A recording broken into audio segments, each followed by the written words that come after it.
കൈ നെഞ്ചത്ത് വെച്ച് കർത്താവിൻ്റെ സാന്നിധ്യം തിരിച്ചറിഞ്ഞ് മഹാ ആദരവോടെയാണ് എന്നേരവും ആരാധനയും സ്തുതിയും പുകഴ്ചയും എന്ന് പറയണത്. പരിശുദ്ധ പരമ ദിവ്യകാരുണ്യത്തിന് പരിശുദ്ധ പരമ ദിവ്യകാരുണ്യത്തിന് പരിശുദ്ധ പരമ ദിവ്യകാരുണ്യത്തിന് ശ്രുതികട്ടെ ഹല്ലേലൂയ. ഉടമ്പടി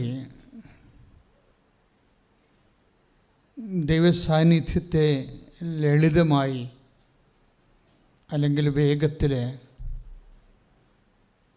സംലഭ്യമാക്കുന്ന ഒരു കൂദാശ അനുകരണമാണെന്ന് പറയാം.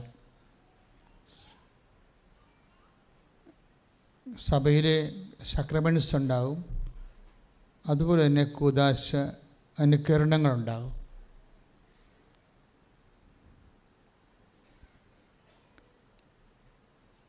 യേശുവിനെ സംലഭ്യമാക്കുന്ന, ദൃശ്യവൽക്കരിക്കുന്ന എല്ലാ ആചാര അനുഷ്ഠാന രൂപങ്ങളും രണ്ടായിട്ട് തിരിക്കാം. ഒന്ന് കൂദാശ, രണ്ടാമത് അർത്ഥകൂദാശ. കാണപ്പെടാത്ത ദൈവത്തിൻ്റെ വരപ്രസാദം നമുക്ക് ലഭിക്കാൻ ഈശോമിശിഹ സ്ഥാപിച്ച കാണപ്പെടുന്ന അടയാളമാണ് കൂദാശ. നമുക്കറിയാം, അർത്ഥകൂദാശയും ഏതാണ്ട് അത് തന്നെയാണ്. ഉടമ്പടിയിലും സംഭവിക്കുന്നത് അത് തന്നെയാണ്. കാണപ്പെടാത്ത ദൈവത്തിൻ്റെ വരപ്രസാദം എന്ന് പറഞ്ഞാൽ വ്യത്യസ്തങ്ങളായ വരപ്രസാദമാണ്. അതിൻ്റെ അകത്ത് ഫിസിക്കൽ ബ്ലെസ്സിങ്സ് ഉണ്ട്, സ്പിരിച്വൽ ബ്ലെസ്സിങ്സ് ഉണ്ട്. ഇപ്പം യാക്കോബിന് ദൈവം കൊടുത്തത് ഫിസിക്കാലിറ്റി മെയിൻറ്റെയിൻ ചെയ്യാൻ വേണ്ടി. നമ്മുടെ ശരീരം ഈ ഭൂമിയിലായിരിക്കുമ്പോൾ അത് നിലനിർത്തുകയും വളരുകയും സുരക്ഷിതമായി സൂക്ഷിക്കുകയും ചെയ്യാനുള്ള കുറേ സംവിധാനങ്ങൾ വേണം. ഇത് വേണം, ആഹാരം വേണം, അല്ലേ? ആൾക്കാർ ക്ഷീണിക്കണ കണ്ടു കഴിഞ്ഞാൽ നീ എന്നാ ഒന്നും കഴിക്കണില്ലേ എന്ന് ചോദിക്കും, അല്ലേ? അപ്പം ആഹാരം വേണം. പിന്നെന്ത് വേണം? വസ്ത്രം വേണം. കാര്യം പട്ടികൾക്ക് വരെ മനുഷ്യൻ വസ്ത്രം ഇപ്പോൾ തയ്പ്പിച്ച് കൊടുക്കുന്നുണ്ട്, ഇല്ലേ? നമ്മൾ ചില യൂട്യൂബൊക്കെ കാണുമ്പോൾ ചില ആൾക്കാർ അവരുടെ വളർത്തു പട്ടികൾക്ക് വസ്ത്രം തയ്പ്പിച്ചിട്ട് കൊടുക്കും, പൂച്ചകൾക്കൊക്കെ. അപ്പോൾ ഒരു മാന്യതയുടെ പരിവേഷം മൃഗങ്ങൾക്ക് പോലും, അവരുടെ പെറ്റായിട്ടുള്ള മൃഗങ്ങൾക്ക് പോലും ചാർത്തി കൊടുക്കാൻ മനുഷ്യന് ഒരു അഭിവാഞ്ചയുണ്ട്. അപ്പം മാന്യതയുടെ ഒരു പ്രതീകമാണ് വസ്ത്രങ്ങൾ. അത് മനുഷ്യന് അത് അടിസ്ഥാന ആവശ്യമാണ്. പിന്നെ എന്താ? വീട് വേണം, സുരക്ഷിതമായി ജീവിക്കാൻ അടച്ചുറപ്പുള്ള വീട് വേണം. ഇതിനു വേണ്ടിയാണ് നമ്മൾ ജോലിക്ക് വേണ്ടി പ്രാർത്ഥിക്കുന്നത്, അല്ലേ? അത് ബിസിനസ്സായാലും മറ്റു തരത്തിലുള്ള സർവീസ് സെക്ടറായാലും ഈ കാര്യങ്ങൾക്ക് വേണ്ടിയാണ് നമ്മൾ അങ്ങനെയുള്ള ആവശ്യങ്ങളെ അല്ലെങ്കിൽ അവലംബിക്കുന്നത്. നമ്മൾ പഠിക്കുന്നത് അതിനു വേണ്ടിയാണ്. വിദ്യാഭ്യാസം അതാണ് കണക്ട് ചെയ്തിരിക്കുകയാണ്. എന്തിനാണ് പഠിക്കണത്? ജോലി കിട്ടാൻ. ജോലി കിട്ടണത് എന്തിനാ? മാന്യമായിട്ട് ഇവിടെ ജീവിക്കാൻ, അല്ലെങ്കിൽ എല്ലാം ഇൻ്റർകണക്റ്റഡാണ്. അപ്പോൾ നിങ്ങളുടെ എല്ലാ പ്രശ്നങ്ങളെയും മൂന്നായിട്ട് തിരിക്കണം ബൈബിള്. നിങ്ങൾ ഇന്ന് ഉടമ്പടിയിൽ ഉന്നയിക്കുന്ന എല്ലാ വിഷയങ്ങളെയും ബൈബിള് മൂന്നായിട്ട് തിരിക്കുക. അടിസ്ഥാന സൗകര്യങ്ങളും ആത്മീയ ആവശ്യങ്ങളും. ആത്മീയ ആവശ്യമെന്ന് പറയുന്നത് നിത്യത വരെ ദൈവ പൈതലായത് കാരണം നിൻ്റെ ആത്മാവ് ദൈവത്തിൻ്റെ അംശമായി നിന്നിൽ കുടികൊള്ളുന്ന കാരണം ദൈവത്തിൻ്റെ മഹത്വത്തെ ആഗിരണം ചെയ്തുകൊണ്ട് ഉപരിമഹത്വം പ്രാപിച്ച് ദൈവത്തെ അറിഞ്ഞ് സന്തോഷിക്കാനുള്ള നിത്യതയുടെ നിൻ്റെ സാധ്യത കൂടി കണക്കിലെടുത്തുകൊണ്ടാണ് ഉടമ്പടി ദൈവം ക്രമീകരിച്ചിരിക്കുന്നത്. അതുകൊണ്ടാണ് പരിശുദ്ധ കുർബാന ഉടമ്പടിയുടെ അവസാന വാക്കായി മാറുന്നതിൻ്റെ കാരണം. പരിശുദ്ധ കുർബാനയും ഉടമ്പടിയാണ്. ഉടമ്പടി അല്ലാതെ ദൈവം ഒന്നും ചെയ്യത്തില്ല. കാര്യം ഉടമ്പടിയിൽ മാത്രമേ ദൈവവും നമ്മളും തമ്മിൽ പേഴ്സൺ ടു പേഴ്സൺ ഒരു ബൈലാറ്ററൽ എഗ്രിമെൻറ്റിലേക്ക്, ഒരു റിലേഷനിലേക്കും അത് ശാശ്വതമായ ഒരു ബന്ധത്തിലേക്ക് വരത്തുള്ളൂ. പ്രാർത്ഥിക്കുക, കർത്താവ് ദൈവമേ, ഉടമ്പടി എന്ന ദൈവികമായ സുവിശേഷ വെളിപാട് പദ്ധതിയിലൂടെ ഞാനും നീയും തമ്മിലെ അടുത്തു വരികയും ഒരുമിച്ച് ജീവിക്കുകയും ചെയ്യുന്ന ഈ മഹാസംഭവത്തിന്റെ ഭാഗമാകാൻ എന്നെ വിളിച്ചതിന് അതിന്റെ അനുദിന ജീവിതത്തിന്റെ ഭാഗമാക്കിയ മരിയൻ ഉടമ്പടിയെ ഓർത്തോ അങ്ങയെ സ്തുതിക്കുന്നു, അങ്ങയെ നന്ദി പറയുന്നു, അങ്ങയെ ആരാധിക്കുന്നു. യേശുവേ സ്തോത്രം, യേശുവേ നന്ദി, യേശുവേ ആരാധന. സ്തുതിക്കട്ടെ. ഉൽപ്പത്തി പുസ്തകത്തിൻ്റെ 28-ാം അധ്യായം 20 മുതലുള്ള തിരുവചനങ്ങൾ. ഉൽപ്പത്തി പുസ്തകം 28-ാം അധ്യായം 20 മുതലുള്ള തിരുവചനങ്ങളാണ് നമ്മൾ ധ്യാനിച്ചു തുടങ്ങുന്നത്. വായിച്ചോളൂ. അത് കഴിഞ്ഞ് യാക്കോബ് ഒരു പ്രതിജ്ഞ ചെയ്തു. ഉടമ്പടി ചെയ്തു. കേക്കട്ടെ. അത് കഴിഞ്ഞ് യാക്കോബ് ഒരു ഉടമ്പടി ചെയ്തു. ദൈവമായ കർത്താവ് എന്റെ കൂടെ ഉണ്ടായിരിക്കുകയും ഈ യാത്രയിൽ ദൈവമായ കർത്താവ് എന്റെ കൂടെ ഉണ്ടായിരിക്കുകയും കൈയടിച്ച് സ്തുതിക്കട്ടെ. ശുദ്ധ പരമ ദിവ്യകാരുണ്യത്തിന് ആരാധനയും സ്തുതിയും പുകഴ്ചയും ഉണ്ടായിരിക്കട്ടെ. അപ്പോൾ ഉടമ്പടിയുടെ ഒരു അടിസ്ഥാനപരമായ ആത്യന്തികമായ ലക്ഷ്യം എന്താ? മനുഷ്യൻ്റെ ആദ്യകാലം മുതലുള്ള അഭിവാഞ്ചിയാണിത്. എന്താണ്? നീ എൻ്റെ കൂടെ ഉണ്ടാവണമെന്ന്. എനിക്ക് കടമാകാം, ചിലപ്പോൾ എനിക്ക് രോഗമാകാം. നമുക്ക് ഈ ലോകത്ത് സന്തോഷമുള്ളതുപോലെ തന്നെ സങ്കടങ്ങളുടെ സാഹചര്യങ്ങളും ഉണ്ടാവും. ഈ സങ്കടങ്ങളുടെ സാഹചര്യങ്ങളാണ് പലപ്പോഴും ദൈവസാന്നിധ്യത്തിൻ്റെ ഏറ്റവും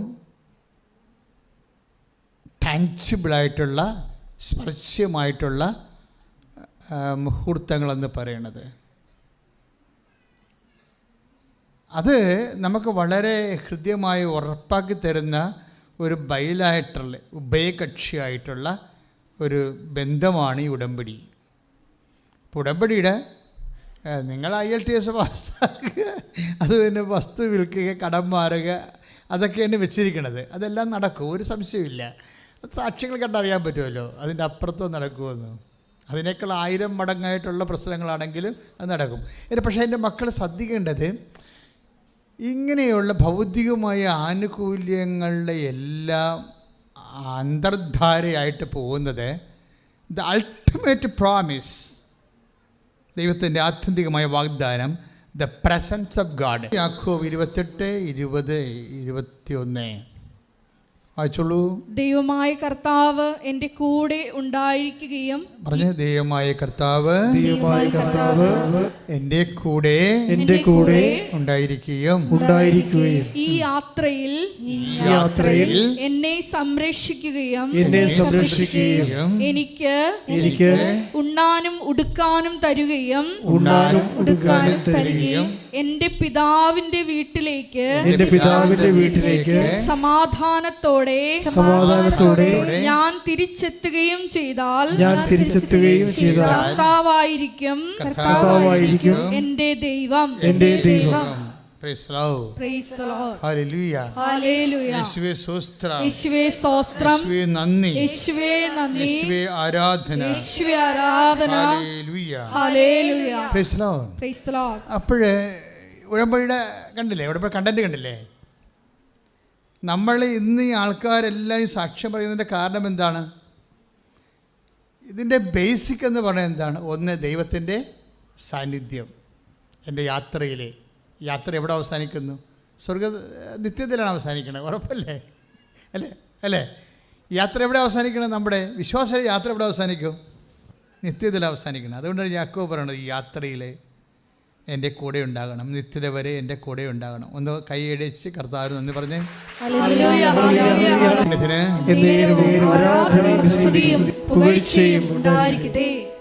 അപ്പോൾ ദൈവത്തിൻ്റെ സാന്നിധ്യം, അതായത് ഉടമ്പടിയാണ് ദൈവസാന്നിധ്യം ഏറ്റവും കൂടുതൽ നമുക്ക് ദൃശ്യവൽക്കരിക്കുന്നത്. നമ്മുടെ പഞ്ചേന്ദ്രിയങ്ങൾക്ക് വരെ അനുഭവവേദ്യമാക്കുന്നത് ദൈവത്തിൻ്റെ സാന്നിധ്യം. ഇപ്പോൾ കഴിഞ്ഞ ദിവസങ്ങളിൽ അമീഷ എന്നും പറഞ്ഞൊരു പെൺകുട്ടി ഒരു സാക്ഷ്യം പറഞ്ഞു. അതുപോലെ അലീഷ എന്നും പറഞ്ഞ് വേറെ രണ്ടും പേരൊക്കെ സെയിമാണ്, വ്യത്യാസം. ആ അമീഷ പറഞ്ഞ സാക്ഷ്യം എന്ന് വെച്ച് കഴിഞ്ഞാൽ ഇവരുടെ മൊബൈൽ കാണാതെ പോയി അല്ലേ. അപ്പോൾ അവർക്ക് ഡൗട്ട് തോന്നി. അപ്പോൾ അവർ ബംഗാളികളുടെ കോളനിയിലേക്ക് പോയെന്നാണ് പറയണത്. അവർക്ക് ഡൗട്ട് തോന്നിയിട്ട് അവരുടെ ആ സാഹചര്യത്തിൻ്റെ സിറ്റുവേഷൻ തെളിവ്. അപ്പോൾ അവിടെ ചെന്നപ്പോൾ അവർക്ക് മുല്ലപ്പൂവിൻ്റെ മണമുണ്ടായിരുന്നു. ആ സാക്ഷ്യം കേട്ടില്ല നിങ്ങൾ? ആ സാക്ഷ്യം കേട്ടപ്പോൾ എനിക്കെന്താ മനസ്സിലായെന്നറിയാവോ? എന്നിട്ട് അവർ പറയുന്ന 400 പേരുണ്ടല്ലോ ഇവിടെ, ആ കോളനിയിൽ 400 പേരുണ്ട്, അതിൽ ആരാണ് എടുത്തതെന്ന് എങ്ങനെ അറിയാം? അതുകൊണ്ട് ഒരു തിരിച്ചറിവ് പരേഡ് വെക്കാൻ നോക്കി. അതിൻ്റെ അകത്ത് ഒരു പരിചയമുള്ള ബംഗാളിയെ പിടിച്ചിട്ട് കാര്യങ്ങൾ പറഞ്ഞപ്പോൾ ഇവരാണെന്ന് ചോദിച്ചുകൊണ്ട് ഓരോ ആൾക്കാരെ കൊണ്ടുവന്നു. അപ്പോൾ യഥാർത്ഥ വ്യക്തി വന്നപ്പോൾ വീണ്ടും മുല്ലപ്പൂവിൻ്റെ സ്മെല്ല് വന്നു. അപ്പം നമുക്ക് കേൾക്കുമ്പോൾ സർക്കാസ്റ്റിക്കായിട്ട് തോന്നും, ഇത് സർക്കാസ്റ്റിക്കായിട്ട് തോന്നി, വ്യത്യസ്തമായ കാര്യം. നമ്മുടെ അനുഭവതലത്തിൽ ഇതുവരെ കിട്ടാത്ത പല അനുഭവങ്ങളാണ് ആൾക്കാരുടെ. അവർ ഇതിന് ശരിക്കും ഉടമ്പടി എടുക്കുന്ന ചിലർ 10% ഇൻവെസ്റ്റ് ചെയ്യും അതിൻ്റെ അകത്ത്. എന്നുവെച്ചാൽ അവർ ഇടം വലം നോക്കാത്ത രീതിയിൽ അതിൽ ഇടം വലം നോക്കുകയെന്ന് വെച്ച് കഴിഞ്ഞാൽ അവർ പറഞ്ഞാൽ കേട്ട് ഇവർ പറഞ്ഞാൽ കേട്ട് അങ്ങനെയൊന്നും പോകാതെ ഉടമ്പടി എടുക്കുമ്പോൾ തന്നെ അവർക്ക് ആന്തരികമായൊരു ബോധ്യം കിട്ടും. അതുകൊണ്ട് ആ ബോധ്യത്തിൽ അവർ ഉറച്ചു നിൽക്കും അതിൻ്റെ അകത്ത്. അപ്പോൾ ചില ആൾക്കാർക്ക് അങ്ങനെ ഒരു ഗുണമുണ്ട്. ചില ആൾക്കാർ ഇവിടുന്ന് ഇറങ്ങി വീട്ടിൽ ചെല്ലുമ്പോൾ നാത്തൂൻ അത് പറഞ്ഞു, അല്ലെങ്കിൽ അയൽവാസി അത് പറഞ്ഞു, അല്ലെങ്കിൽ കൂട്ടുകാരത് പറഞ്ഞു, നിങ്ങൾ ഉടമ്പടിയിൽ ഡൗൺ ആവും. അതാണ് നിങ്ങൾക്ക് ചെറുക്ക് പറ്റുന്ന ഒരു അബദ്ധം. അതാണ് അവർ ഇടം വരെ നോക്കും, എന്നിട്ട് മറ്റുള്ളവരുടെ വാക്കിന് ദൈവവാക്കിനേക്കാളും വില കൊടുക്കും. അത് ഒരു അപകടമാണ്, ഡേഞ്ചറസ് ആണത്. നിങ്ങളെപ്പോഴും ശ്രദ്ധിക്കണം. അതായത് ദൈവത്തിൻ്റെ ഒരു പ്രത്യേകത, എത്ര കാലം കഴിഞ്ഞാലും ദൈവം പറഞ്ഞ വാക്കുകളോട് ദൈവം നീതി പുലർത്തിക്കൊണ്ടിരിക്കും. ഇപ്പോൾ ഉദാഹരണത്തിന് നമ്മുടെ ഗലാത്യ ലേഖനം 3:15 വായിച്ച് ശ്രുതികടെ ഹല്ലേലൂയ. ഗലാത്യർ 3:15. സഹോദരരെ, സഹോദരങ്ങളെ, മനുഷ്യ സാധാരണമായ ഒരു ഉദാഹരണം പറഞ്ഞാൽ ഒരുവന്റെ ഉടമ്പടി ഒരിക്കൽ സ്ഥിരീകരിച്ചതിന് ശേഷം ആരും അത് അസാധുവാക്കുകയോ അതിൽ എന്തെങ്കിലും കൂട്ടിച്ചേർക്കുകയോ ചെയ്യാറില്ല. അപ്പോൾ ആദ്യകാലത്തെ ദൈവത്തിൻ്റെ ആദ്യകാലം ഉടമ്പടിയെക്കുറിച്ച് പറഞ്ഞ കാര്യം എന്താണ്? യാക്കോബ് ശ്ലീഹ എന്താ പറഞ്ഞത്? യാക്കോബ് ശ്ലീഹ അല്ല, പഴയ നിയമത്തിലെ യാക്കോബ്, പിതാവായ യാക്കോബ്. അതായത് എനിക്ക് ഉണ്ണാനോ ഉടുക്കാനും എൻ്റെ അപ്പൻ്റെ ഭവനത്തിലേക്ക് തിരിച്ചു പോകാനും ഇടയാക്കിയാൽ, എൻ്റെ യാത്രയെല്ലാം നീ എന്നെ കൂടെ നടന്ന് സംരക്ഷിച്ചാൽ നീ തന്നെയായിരിക്കും എൻ്റെ ദൈവം. അപ്പോൾ യാക്കോബിനോട് ആ ഉടമ്പടി ദൈവം സ്ഥിരീകരിച്ച് കൊടുക്കുന്നുണ്ട്. അതുകൊണ്ട് തന്നെ ഇത് 1000 വർഷം കഴിഞ്ഞാലും ഉടമ്പടിയുടെ ഭാഗമായിട്ട് അത് റദ്ദ് ചെയ്യുകയോ കൂട്ടിച്ചേർക്കുകയില്ല. ആ ഉടമ്പടി അതേ രീതിയിൽ തന്നെ ഇപ്പോഴും നിലനിൽക്കുകയാണ്. കാരണം ദൈവത്തിന് മാറ്റമില്ലാത്തതുപോലെ. നിയമാവർത്തനം 7:9. അതിനാൽ നിങ്ങൾ അറിഞ്ഞുകൊള്ളുക. പറഞ്ഞു, അതിനാൽ നിങ്ങൾ അറിഞ്ഞുകൊള്ളുക. അതിനാൽ നിങ്ങൾ അറിഞ്ഞുകൊള്ളുക. നിങ്ങളുടെ ദൈവമായ കർത്താവാണ് ദൈവം. നിങ്ങളുടെ ദൈവമായ കർത്താവാണ് ദൈവം. തന്നെ സ്നേഹിക്കുകയും തന്റെ കൽപ്പന പാലിക്കുകയും ചെയ്യുന്നവനോട് 1000 തലമുറകൾ വരെ ഉടമ്പടി പാലിക്കുകയും അചഞ്ചലമായ സ്നേഹം പ്രകടിപ്പിക്കുകയും ചെയ്യുന്ന വിശ്വസ്തനായ ദൈവം. Price the Lord. അപ്പോഴേ ദൈവം തൻ്റെ വാഗ്ദാനങ്ങളോട് നിയമാർത്ഥം 7:9 എന്താ പറയണത്? വിശ്വസ്തനായിരിക്കും. അപ്പോൾ ദൈവവചനത്തോട് ദൈവം വിശ്വസ്തനായിരിക്കും. പിടിയിട്ടില്ലേ? ദൈവവചനത്തോട് ഉടമ്പടി എടുത്ത എല്ലാവരും അറിയണം ഇത്. ദൈവം തൻ്റെ വചനത്തോട് വിശ്വസ്തനായിരിക്കും. അപ്പോൾ നമ്മളുടെ ഭാഗത്ത് നിന്ന് എന്താ വേണ്ടത്? അതേ വിശ്വസ്തതയാണ് വേണ്ടത്. പക്ഷേ നമ്മൾക്ക് എവിടെയാണ് സംഭവിച്ചിരിക്കുന്നത്? നമ്മൾ ഉടമ്പടി എടുത്ത് മൂവ് ചെയ്ത് കഴിയുമ്പോൾ 2 ദിവസം കഴിയുമ്പോൾ നമ്മളെ എന്തെങ്കിലുമൊക്കെ ഇൻസിഡൻറ്റ് വന്ന് ചെറിയ രോഗമോ അല്ലെങ്കിൽ മുമ്പത്തെ കാര്യങ്ങളോ വഷളായി പോവുകയൊക്കെ ചെയ്യുമ്പോൾ സ്വാഭാവികമായിട്ടും നമ്മുടെ വിശ്വസ്തത പോയിട്ട് നമ്മൾക്ക് ഇങ്ങനെ ഒരു വല്ലാത്ത ഭയവും അതുപോലെ തന്നെ അതനുസരിച്ചിട്ട് പ്രാർത്ഥനയിൽ മാന്യവും അതനുസരിച്ച് പരസ്നേഹ പ്രവർത്തികളിലൊക്കെ ഈടറവൊക്കെ സംഭവിച്ചിട്ട് നമ്മൾ പതുക്കെ തെന്നി മാറും വിശ്വസ്തതയിൽ നിന്ന്. അപ്പം നമ്മൾ വിശ്വസ്തതയും തെന്നി മാറിയാലും ഓർക്കേണ്ട ഇതാണ് 1 തിമോത്തി 2:13 എന്താണ്? കർത്താവ് നമ്മൾ അവിശ്വസ്തരായിരുന്നാലും കർത്താവ് take the word of God. സ്തുതിക്കട്ടെ ഹല്ലേലൂയ. 2 തിമോത്തി 2:13 നാം അവിശ്വസ്തരായിരുന്നാലും അവൻ വിശ്വസ്തനായിരിക്കും. എന്ന് പറഞ്ഞ നാം അവിശ്വസ്തരായിരുന്നാലും അവൻ വിശ്വസ്തനായിരിക്കും. അതെന്ത് സംഭവിച്ചു കഴിഞ്ഞാൽ ഈ ദിവസങ്ങളിലൊരു സാക്ഷ്യമുണ്ട്, നല്ലൊരു സാക്ഷ്യമാണ്. ബേബി കുര്യൻ കാസർഗോഡ്. അപ്പോൾ അദ്ദേഹം ഉടമ്പടി എടുത്തത്, അദ്ദേഹം വൈഫും കൂടി വന്ന ഉടമ്പടി എടുത്തത്. അപ്പോൾ അദ്ദേഹം എന്താ സംഭവിച്ചു കഴിഞ്ഞാൽ ഇവിടെ വന്നിട്ട് വൈഫിനെ കൊണ്ട് ഉടമ്പടി എടുപ്പിച്ചു. അതിന് അദ്ദേഹം കാരണങ്ങൾ പറയുന്നുണ്ട്. എന്താ കാര്യം? ഞാൻ കച്ചവടക്കാരനാണ്, ഞാൻ ചിലപ്പോൾ കച്ചവടത്തിൽ കള്ളം പറയാതെ കച്ചവടം ചെയ്യാൻ പറ്റത്തില്ല. പാവപ്പെട്ട ശുദ്ധഗതിക്കെല്ലാം പറയുന്നുണ്ട്. ഞാൻ ഡൽഹിയിലെ സാധനം നാട്ടിൽ നിന്ന് സാധനം വാങ്ങിച്ചിട്ട് ഡൽഹിയിൽ നിന്ന് കൊണ്ടുവന്നാണെന്ന് പറയും. അങ്ങനെയൊക്കെ പറയുന്നുണ്ട്. അപ്പോൾ എന്നോട് എഡിറ്റർ ചോദിച്ച് അതൊക്കെ കട്ട് ചെയ്ത് കളയണ്ടേ? ഞാൻ പറഞ്ഞു അയാൾ പറഞ്ഞതല്ലേ, കിടക്കട്ടെ. കാര്യം ആൾക്കാരറിയണ്ടേ? കാര്യം അദ്ദേഹം പറഞ്ഞ സംഭവമല്ലേ അത്. അപ്പോൾ എന്ത് സംഭവിച്ചു കഴിഞ്ഞാൽ അപ്പോൾ അദ്ദേഹം പറഞ്ഞു, അതുകൊണ്ട് എൻ്റെ കുറച്ച് കള്ളത്തരമൊക്കെ ഉള്ള കാരണം ഞാൻ ഉടമ്പടി ചെയ്യുന്നില്ല, അതുകൊണ്ട് വൈഫ് എടുക്കട്ടെന്ന് പറഞ്ഞു. അപ്പോൾ അദ്ദേഹത്തിൻ്റെ പ്രശ്നം എന്താ? അതിൻ്റെ പ്രശ്നം അദ്ദേഹത്തിന് 10 കോടി 15 ലക്ഷം രൂപ കടമുണ്ട്. കടം മര്യാദക്ക് കച്ചവടം ചെയ്ത് അവിടെ നിലവണ്ണം വേര് പിടിച്ച വന്ന ആളാണ്. അവിടെ കാസർഗോഡ് ടൗണിൽ തന്നെ അദ്ദേഹത്തിൻ്റെ ഹാർഡ്വെയർ സ്റ്റോർ ഉള്ളതാണ്.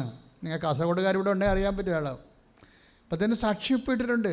അതെന്താ പ്രോബ്ലം വെച്ച് കഴിഞ്ഞാൽ അദ്ദേഹം പറഞ്ഞത്, ആ ഹാർഡ്വെയർ കട നടത്തുന്നതിൻ്റെ ആ ഒരു പ്രമിസിൽ ഒരു ഇരട്ട കൊലപാതകം നടന്ന്, അത് ഭയങ്കര കേരളത്തിലൊക്കെ ചർച്ച ചെയ്ത കൊലപാതകമാണ്. ഒരു ദിവസം 2 പേരെ കൊന്നു.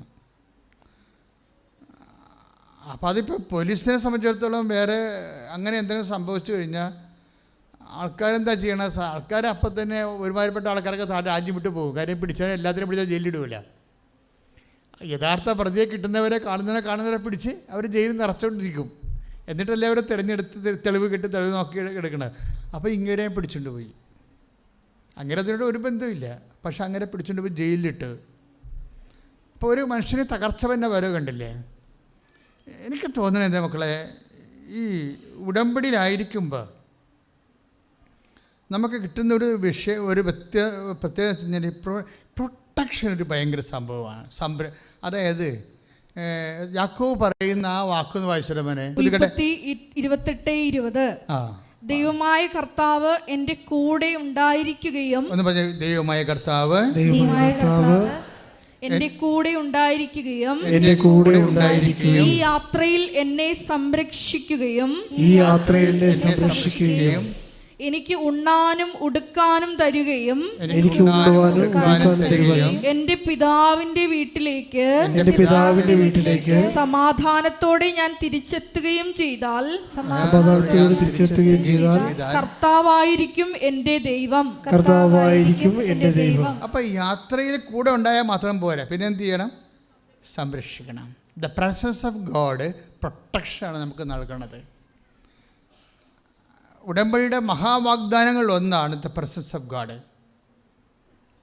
നിങ്ങൾ എപ്പോഴും ചെയ്യണത് വീട്, ജോലി, വിവാഹം, PR, പ്രൊമോഷൻ എന്നൊക്കെ പറഞ്ഞുകൊണ്ട് ഇതിനങ്ങോട്ട് ന്യൂനീകരിച്ച് കളയും. അപ്പോൾ യഥാർത്ഥ മത്സ്യം ചാടിപ്പോവും. മനസ്സിലായില്ലേ?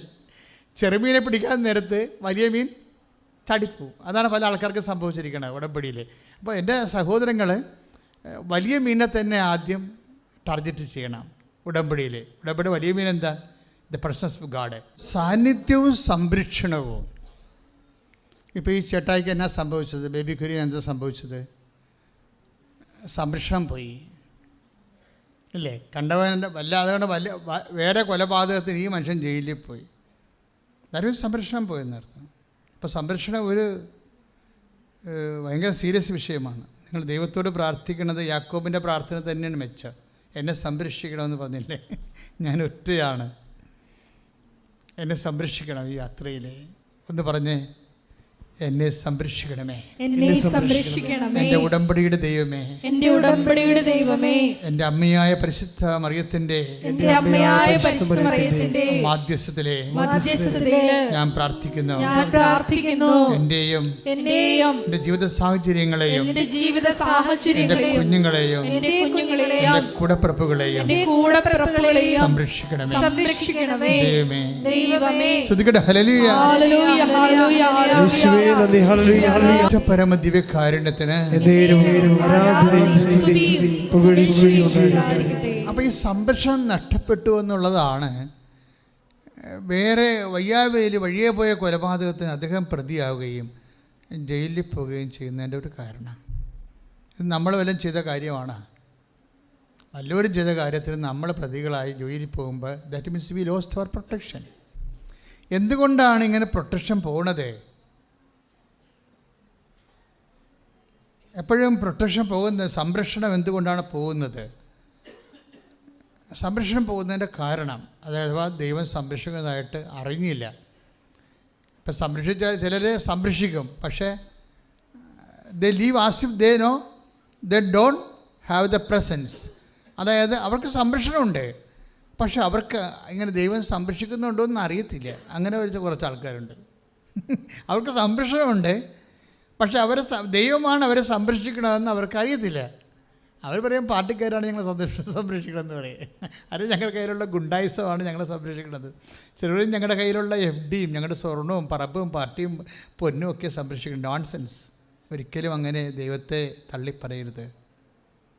അപ്പോഴും സംരക്ഷണം പോകും. അപ്പോൾ അദ്ദേഹം ബേബി കുര്യൻ പ്രതി അല്ലെന്ന് പോലീസ് തിരിച്ചറിഞ്ഞപ്പോൾ അദ്ദേഹത്തിന് ജയിലിൽ നിന്ന് വിട്ടു. പക്ഷേ എന്താ പ്രോബ്ലം വെച്ച് കഴിഞ്ഞാൽ തൽക്കാലം അവിടെ നിന്ന് രക്ഷപ്പെട്ടെങ്കിലും പിന്നീട് അവിടെ ഈ 144 കാര്യങ്ങളൊക്കെ പോലീസ് രാജായിപ്പോയില്ലേ. അപ്പോഴേ കസ്റ്റമേഴ്സൊന്നും വരണില്ല. കച്ചവടം അയാൾക്ക് മാത്രമല്ല, പല ആൾക്കാർക്കും കച്ചവടം പോയി. അയാൾക്ക് മാത്രമല്ല, പല ആൾക്കാർക്കും കച്ചവടം പോയി. ഈ മണി ഫ്ലോയിൽ കൊടുത്തും കൊണ്ടും മേടിച്ചൊക്കെ നിൽക്കുമ്പോൾ പെട്ടെന്നൊരു ബ്ലോക്ക് വന്നു കഴിഞ്ഞാൽ പലിശ അറിയാതെ കൊടുക്കും. അതിലെ കോവിഡിന് നമുക്ക് വന്ന അബദ്ധങ്ങൾ. അതില്ലേ കോവിഡിന് പല ആൾക്കാർക്കും വിഷമം വന്നതിൻ്റെ കാരണം എന്താ?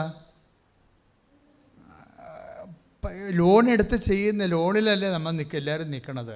ഇപ്പോൾ ലോൺ എടുത്ത് ചെയ്യുന്നവർ നമുക്ക് വരുമാനമില്ല, പലിശ കൂടുന്നു.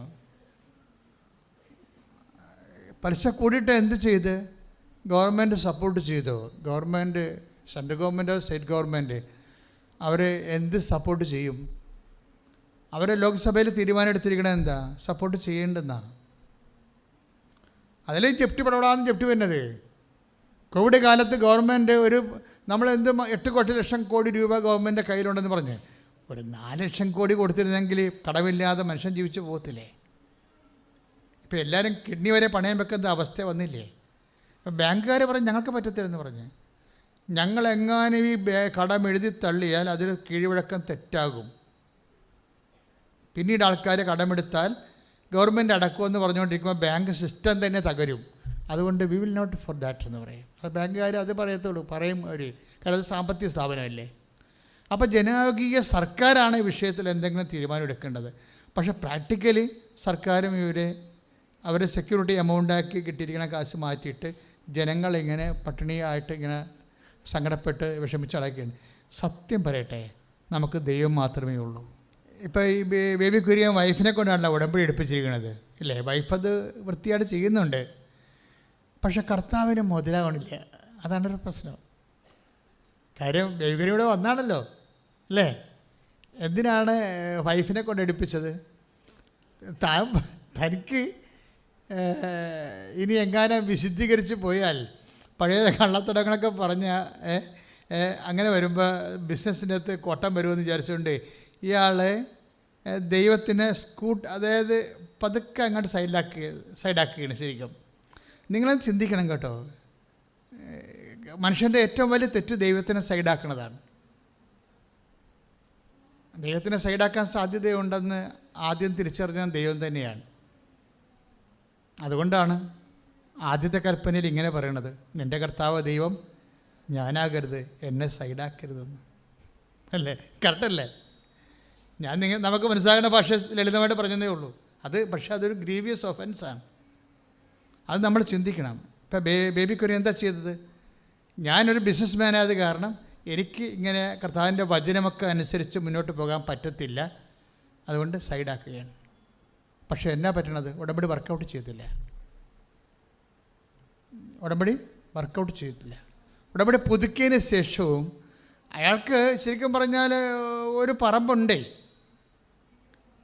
വിറ്റ് കഴിഞ്ഞാൽ തീർച്ചയായിട്ടും കടം തീർക്കാം. പക്ഷേ ആരും വാങ്ങിക്കണില്ല പറമ്പ്. 10 പേര് വന്ന് നോക്കിയെന്നാണ് പറയുന്നത്. ഉടമ്പടിക്കാലത്തെ 10 പേര് വന്ന് ഉടമ്പടിക്കാലത്ത് പറമ്പ് കണ്ടുപോയി, അതിന് വിലയും പറഞ്ഞു പോയി. പക്ഷേ ആരും അഡ്വാൻസ് തന്നില്ല. അതാണ് എൻ്റെ വിഷയം. അപ്പോൾ കടക്കാരാണെങ്കിൽ ഇങ്ങനെ കൊത്തി വരച്ചുകൊണ്ടിരിക്കുക. എപ്പോഴും വിളിയും. മനുഷ്യനെ എഴുന്നേക്കാൻ തന്നെ പേടിയാണ്. ആരെ കണ്ടാലും ഇപ്പം ചില പറയാം, ഞാൻ കടയിൽ കയറത്തില്ല, കടയിൽ കയറിയാൽ എല്ലാവരും കൂടി കടക്കാർ വരൂ, അത് ഞാൻ പുറത്ത് ഞാൻ കറങ്ങി നടക്കണമെന്ന്. അപ്പം അങ്ങനെ ഇന്നലെ എന്നോട് ആൾ വന്ന് പറഞ്ഞ്, എല്ലാവരും എമർജൻസിക്കാരൊക്കെ അച്ഛൻ കാണുമല്ലോ, മനഃപൂർവ്വം കാണുന്ന കേട്ടോ. നമുക്ക് കാണാനുള്ള സാഹചര്യങ്ങൾ കുറവാണ് ഇവിടെ. കാര്യം ഒരു ദിവസം 100 കണക്കിന് ഉടമ്പടി എടുക്കുമ്പോൾ എല്ലാവരെയും കാണാൻ നമുക്ക് പറ്റത്തില്ല. എല്ലാ ദിവസവും ഇങ്ങനെ ആൾക്കാരിങ്ങനെ കൂടുകയല്ലേ. അപ്പോൾ എന്നാ ചെയ്യണമെന്ന് വെച്ച് കഴിഞ്ഞാൽ ഹൈ എമർജൻസി ഉള്ളവരെ എല്ലാവരെയും കാണാം. ഇപ്പോൾ ഒരാഴ്ച ഞായറാഴ്ച കാണത്തില്ല, പക്ഷേ എല്ലാ ദിവസവും കാണുന്നുണ്ട് ഞാൻ ആൾക്കാരെ. ഇന്നലെയൊക്കെ 120 ആൾക്കാരെ കണ്ടത്. ഹൈ എമർജൻസിക്കാരെ കാണാം. ചിലപ്പോൾ ഒരു ഉപദേശം, ചിലപ്പോൾ ഒരു പ്രാർത്ഥന, ചിലപ്പോൾ ഒരു നിർദ്ദേശമൊക്കെ കൊടുത്താൽ മതിയാവും. അതൊക്കെ ചില കർത്താവ് അവർ വരുമ്പോൾ കർത്താവ് സംസാരിക്കാൻ തുടങ്ങും. അപ്പോൾ എന്താ പ്രശ്നം വെച്ച് കഴിഞ്ഞാൽ, പക്ഷേ നിങ്ങളൊരിക്കലും അച്ഛനെ കാണുന്നതിൻ്റെ അൾട്ടിമേറ്റ് എയിമാക്കി വെക്കരുത്. അപ്പോൾ ഓട്ടോമാറ്റിക്കായിട്ട് അച്ഛൻ ആൾ ദൈവമായിട്ട് മാറും. അങ്ങനെ ഒരു വിഷയം നമ്മൾ ഇല്ല. നമുക്ക് ആപ്പടെ ഒരു ദൈവം മാത്രമേ ഉള്ളൂ. അപ്പോൾ നിങ്ങൾ അച്ഛനെ കാണുന്നത് ഇതിൻ്റെ അൾട്ടിമേറ്റ് എയിമായിട്ട് വെക്കരുത്. മറിച്ച് വിഷയമെല്ലാം ചെയ്യണത് കർത്താവാണ്. അച്ഛനൊരു നിമിത്തം മാത്രമായിട്ട് വരുന്നുള്ളൂ. അപ്പോൾ ആ ഒരു ബോധം വേണം. ചില ആൾക്കാരൊക്കെ അവർക്ക് അച്ഛനെ കാണുമ്പോൾ എല്ലാം ശരിയാവുന്നു. അങ്ങനെ നിങ്ങൾ ചിന്തിച്ചാൽ തന്നെ ഉടമ്പടി വർക്കൗട്ട് ചെയ്യത്തില്ല. അവൻ പറയണ പോലെ ചെയ്യുമ്പോൾ എല്ലാം ശരിയാവുമെന്ന് പറഞ്ഞ് അവൻ പറയണ പോലെ ചെയ്ത് കഴിയുമ്പോൾ എല്ലാം ശരിയാകും. ദൈവത്തെ സൈഡാക്കുന്ന ഒരു സ്വാഭാവികമായ ഒരു മാനുഷിക പ്രവണതയുണ്ട്. അത് നിങ്ങളൊന്ന് കറക്റ്റ് ചെയ്യണം. അപ്പം തന്നെ ഉടമ്പടി വർക്കൗട്ട് ചെയ്യാൻ തുടങ്ങാം. ഇതൊന്നും നടക്കാഞ്ഞിട്ടല്ലേ, നമ്മൾ നടത്തിക്കാഞ്ഞിട്ടാണ്. ഇതൊന്നും നടക്കാഞ്ഞിട്ടില്ല. ഉടമ്പടിക്ക് പാര വെക്കണം നിങ്ങൾ തന്നെയാണ്. ഇതൊന്നും നടക്കാഞ്ഞിട്ടല്ല, നമ്മൾ നടത്തിക്കാഞ്ഞിട്ടാണ്. അതൊന്ന് ഇൻട്രോസ്പെക്റ്റ് ചെയ്യണം, നല്ലതാണ്.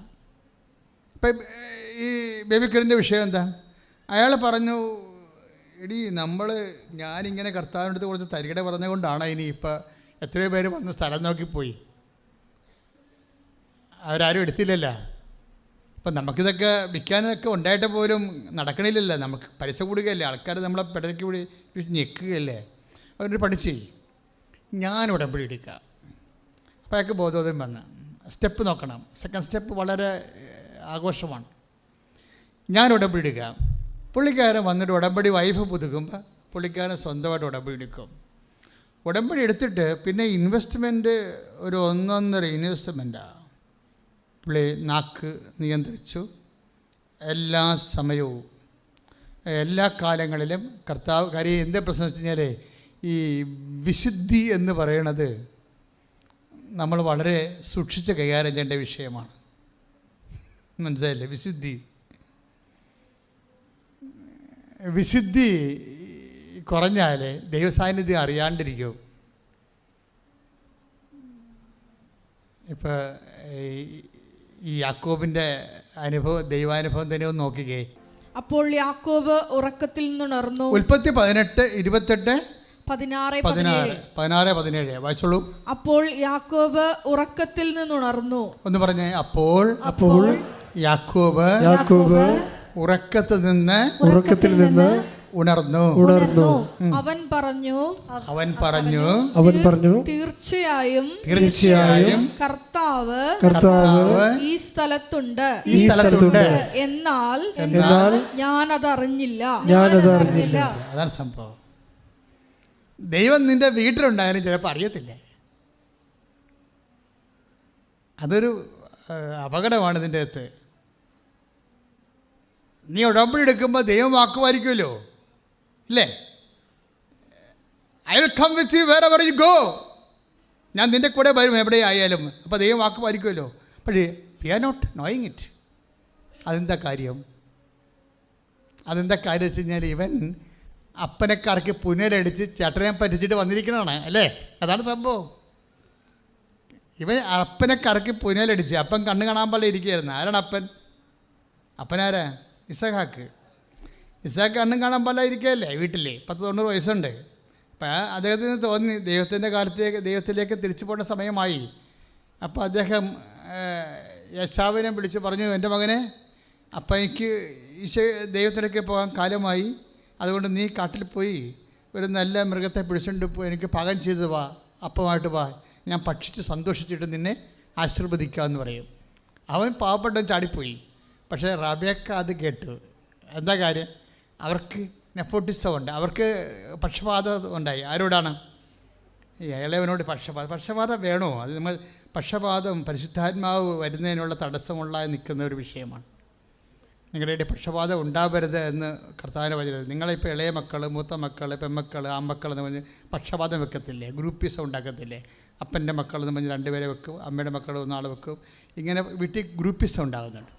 വീട്ടിലെ പല കാര്യങ്ങളും ഗ്രൂപ്പിസത്തിലാണ് പോകുന്നത്. പക്ഷേ പുറത്തൊന്നും പറയത്തില്ല. എല്ലാവരും ഒരു ചോരയായത് കാരണം ഇങ്ങനെ അഡ്ജസ്റ്റ് ചെയ്ത് പോകുന്നുണ്ടെങ്കിലും ഒരു അടിവലിവ് ഉണ്ടാകുന്ന നോക്കണം.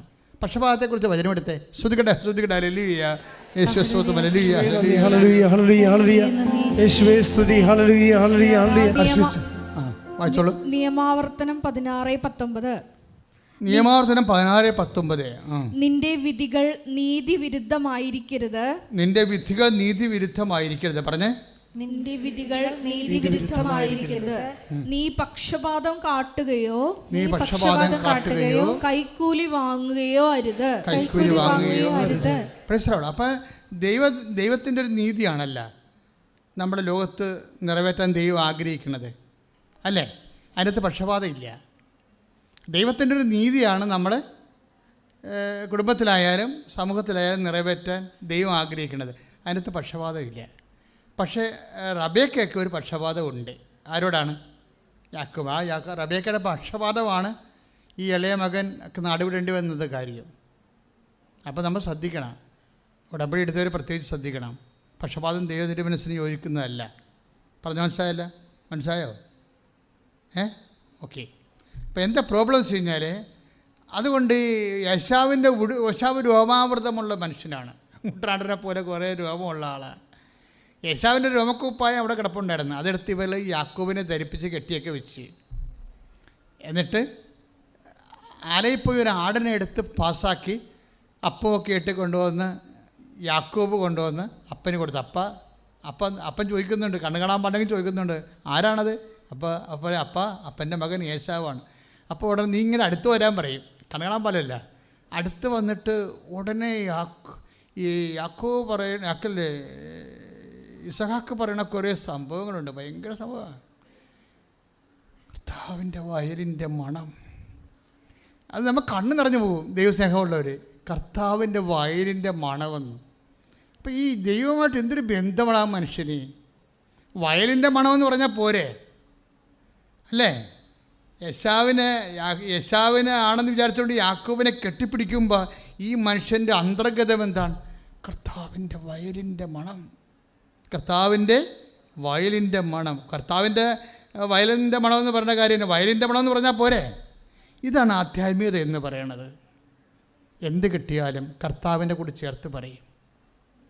വൈഫായാലും മക്കളായാലും നിങ്ങളുടെ മാർക്ക് ലിസ്റ്റായാലും കിട്ടുമ്പോൾ ഞാൻ അധ്വാനിച്ച് ഞാൻ രാത്രി വരെ ഉറക്കം നിന്ന് വാങ്ങിച്ചെന്നില്ല, കർത്താവ് തന്ന മാർക്ക് ലിസ്റ്റ് പ്രാർത്ഥിച്ച് കർത്താവേ ദൈവമേ എന്ത് കിട്ടിയാലും നിന്നെ ഓർത്ത് ഇസഹാക്കിനെ പോലെ നിന്റെ പേര് കൂട്ടി പറയാൻ എന്നെ എളിമപ്പെടുത്തി നീ നിന്റെ സ്വന്തമാക്കണമേ. ശ്രുതികട്ടെ ഹല്ലേലൂയ ഹല്ലേലൂയ ഹല്ലേലൂയ. യേശുവേ നന്ദി, യേശുവേ സ്തുതി. Hallelujah hallelujah. പരമദിവ്യകാരുണ്യത്തിന് ആരാധനയും സ്തുതിയും പുകഴ്ചയും ഉണ്ടായിരിക്കട്ടെ. എൻ്റെ പ്രിയമുള്ളവരെ, അപ്പോൾ അതൊരു ആധ്യാത്മികതയുടെ ഒരു ആന്തരിക ബന്ധത്തിൻ്റെ ഒരു സൂചനയാണ്, ആത്മബന്ധത്തിൻ്റെ ഒരു സൂചനയാണ്.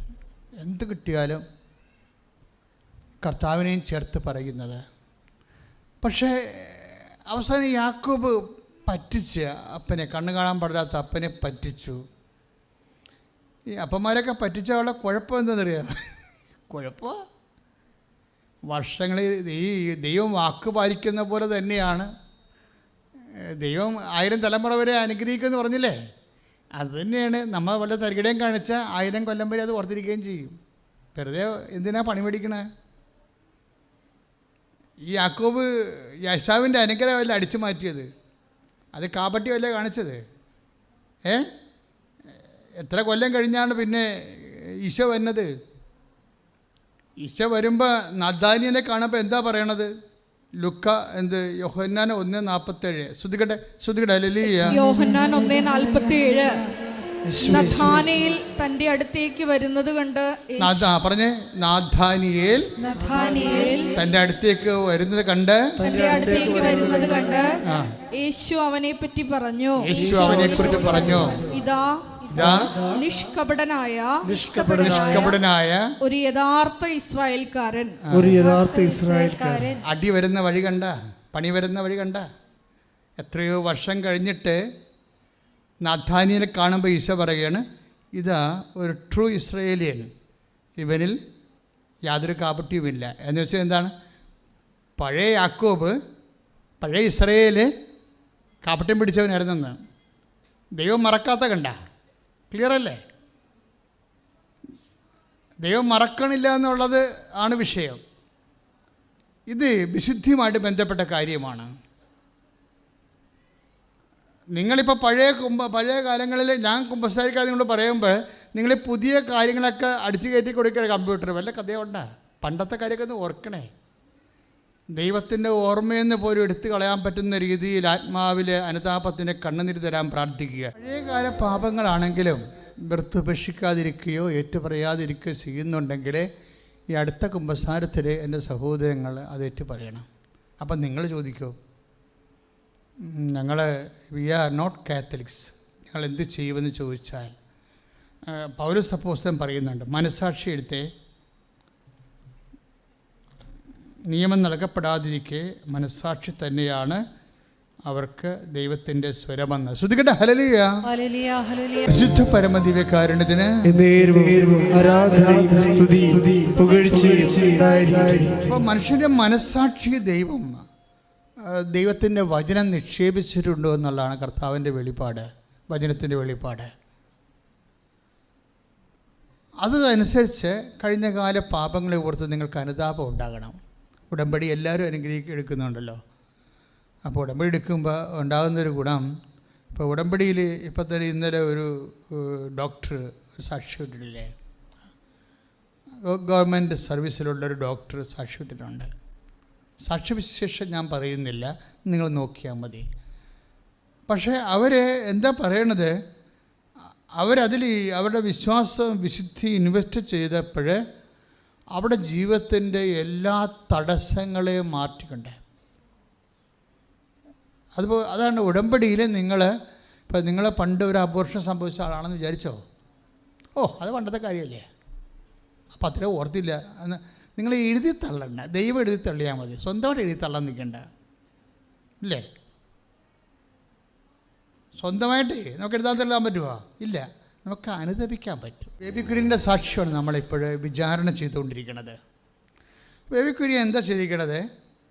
കഴിഞ്ഞകാല പാപങ്ങളെ ഓർത്ത് അനുദപിക്കുകയും ശിഷ്ടജീവിതം അയാൾ കർത്താവിൻ്റെ വചനത്തിന് അനുപേക്ഷണമായിട്ട് പുനഃക്രമീകരിക്കുകയും ചെയ്തുകൊണ്ട് സത്യസന്ധമായിട്ട് ഉടമ്പടി മുന്നേറ്റം നടത്തുകയാണ്. എന്ത് ചെയ്യും? ഇങ്ങനെ നമ്മൾ സത്യസന്ധമായിട്ട് നഷ്ടം വന്നാലും ശരി, സത്യസന്ധമായിട്ട് ദൈവത്തിൻ്റെ വാക്ക് പാലിച്ച് ആ ഉടമ്പടി പ്രോഗ്രസ് ചെയ്ത് കഴിഞ്ഞാൽ എവിടുന്നൊക്കെ നമുക്ക് സഹായം വരുമെന്ന് ഒരു പിടിയില്ല. എന്താ കാര്യം കഴിഞ്ഞാൽ, പെട്ടെന്ന് ഈ മനുഷ്യൻ ഇതുപോലെ ഒരു ഉടമ്പടി ആരാധന കൂടിക്കൊണ്ടിരിക്കുകയാണ്. ഉടമ്പടി ആരാധന കൂടിക്കൊണ്ടിരിക്കുമ്പോൾ ഞാനിതുപോലെ സാക്ഷ്യവിചാരണ എല്ലാ സമയത്തും നടത്തുമല്ലോ. എനിക്ക് അഭിഷേകമുള്ള സാക്ഷ്യങ്ങളെ നമുക്ക് അറിവുള്ള സാക്ഷ്യങ്ങളുണ്ടാകും, അഭിഷേകമുള്ള സാക്ഷ്യങ്ങളുണ്ടാകും. അപ്പോൾ അഭിഷേകമുള്ള സാക്ഷ്യങ്ങൾ എന്നെ തോണ്ടും. ഈ കുഞ്ഞുങ്ങൾ അമ്മയെ തോണ്ടണ പോലെ തോണ്ടും ഇങ്ങനെ വന്ന്. അപ്പോൾ അഭിഷേകമുള്ള സാക്ഷ്യങ്ങൾ അറിയാൻ പറ്റും. അപ്പോൾ അഭിഷേകമുള്ള സാക്ഷ്യങ്ങൾ ഞാൻ വീണ്ടും എടുത്ത് പ്രാർത്ഥിച്ചിട്ട് നിങ്ങൾക്ക് മനസ്സിലാകുന്ന രീതി ഞാൻ റീസെറ്റ് ചെയ്ത് തരും. അപ്പോൾ യോഗ്യൻ്റെ സാക്ഷ്യം, ഇയാൾ സ്വന്തമായിട്ട് ഉടമ്പടി എടുത്ത് കർത്താവിൻ്റെ വചനത്തിന് അനുപേക്ഷമായിട്ട് ജീവിതം പുനഃക്രമീകരിച്ച് കഴിഞ്ഞപ്പോൾ ദൈവം ഓൺലൈനിലായി. അപ്പോൾ യാക്കോബിൻ്റെ പ്രശ്നം എന്താണ്? ദൈവം ഓൺലൈനിലായിട്ടും പുള്ളിക്ക് അറിയാൻ പറ്റില്ല. അതല്ലേ അയാൾ പറയണത് 28:16-17 അത് പറഞ്ഞേ, വായിച്ചേ. ശ്രുതികട്ടെ ഹല്ലേലൂയ.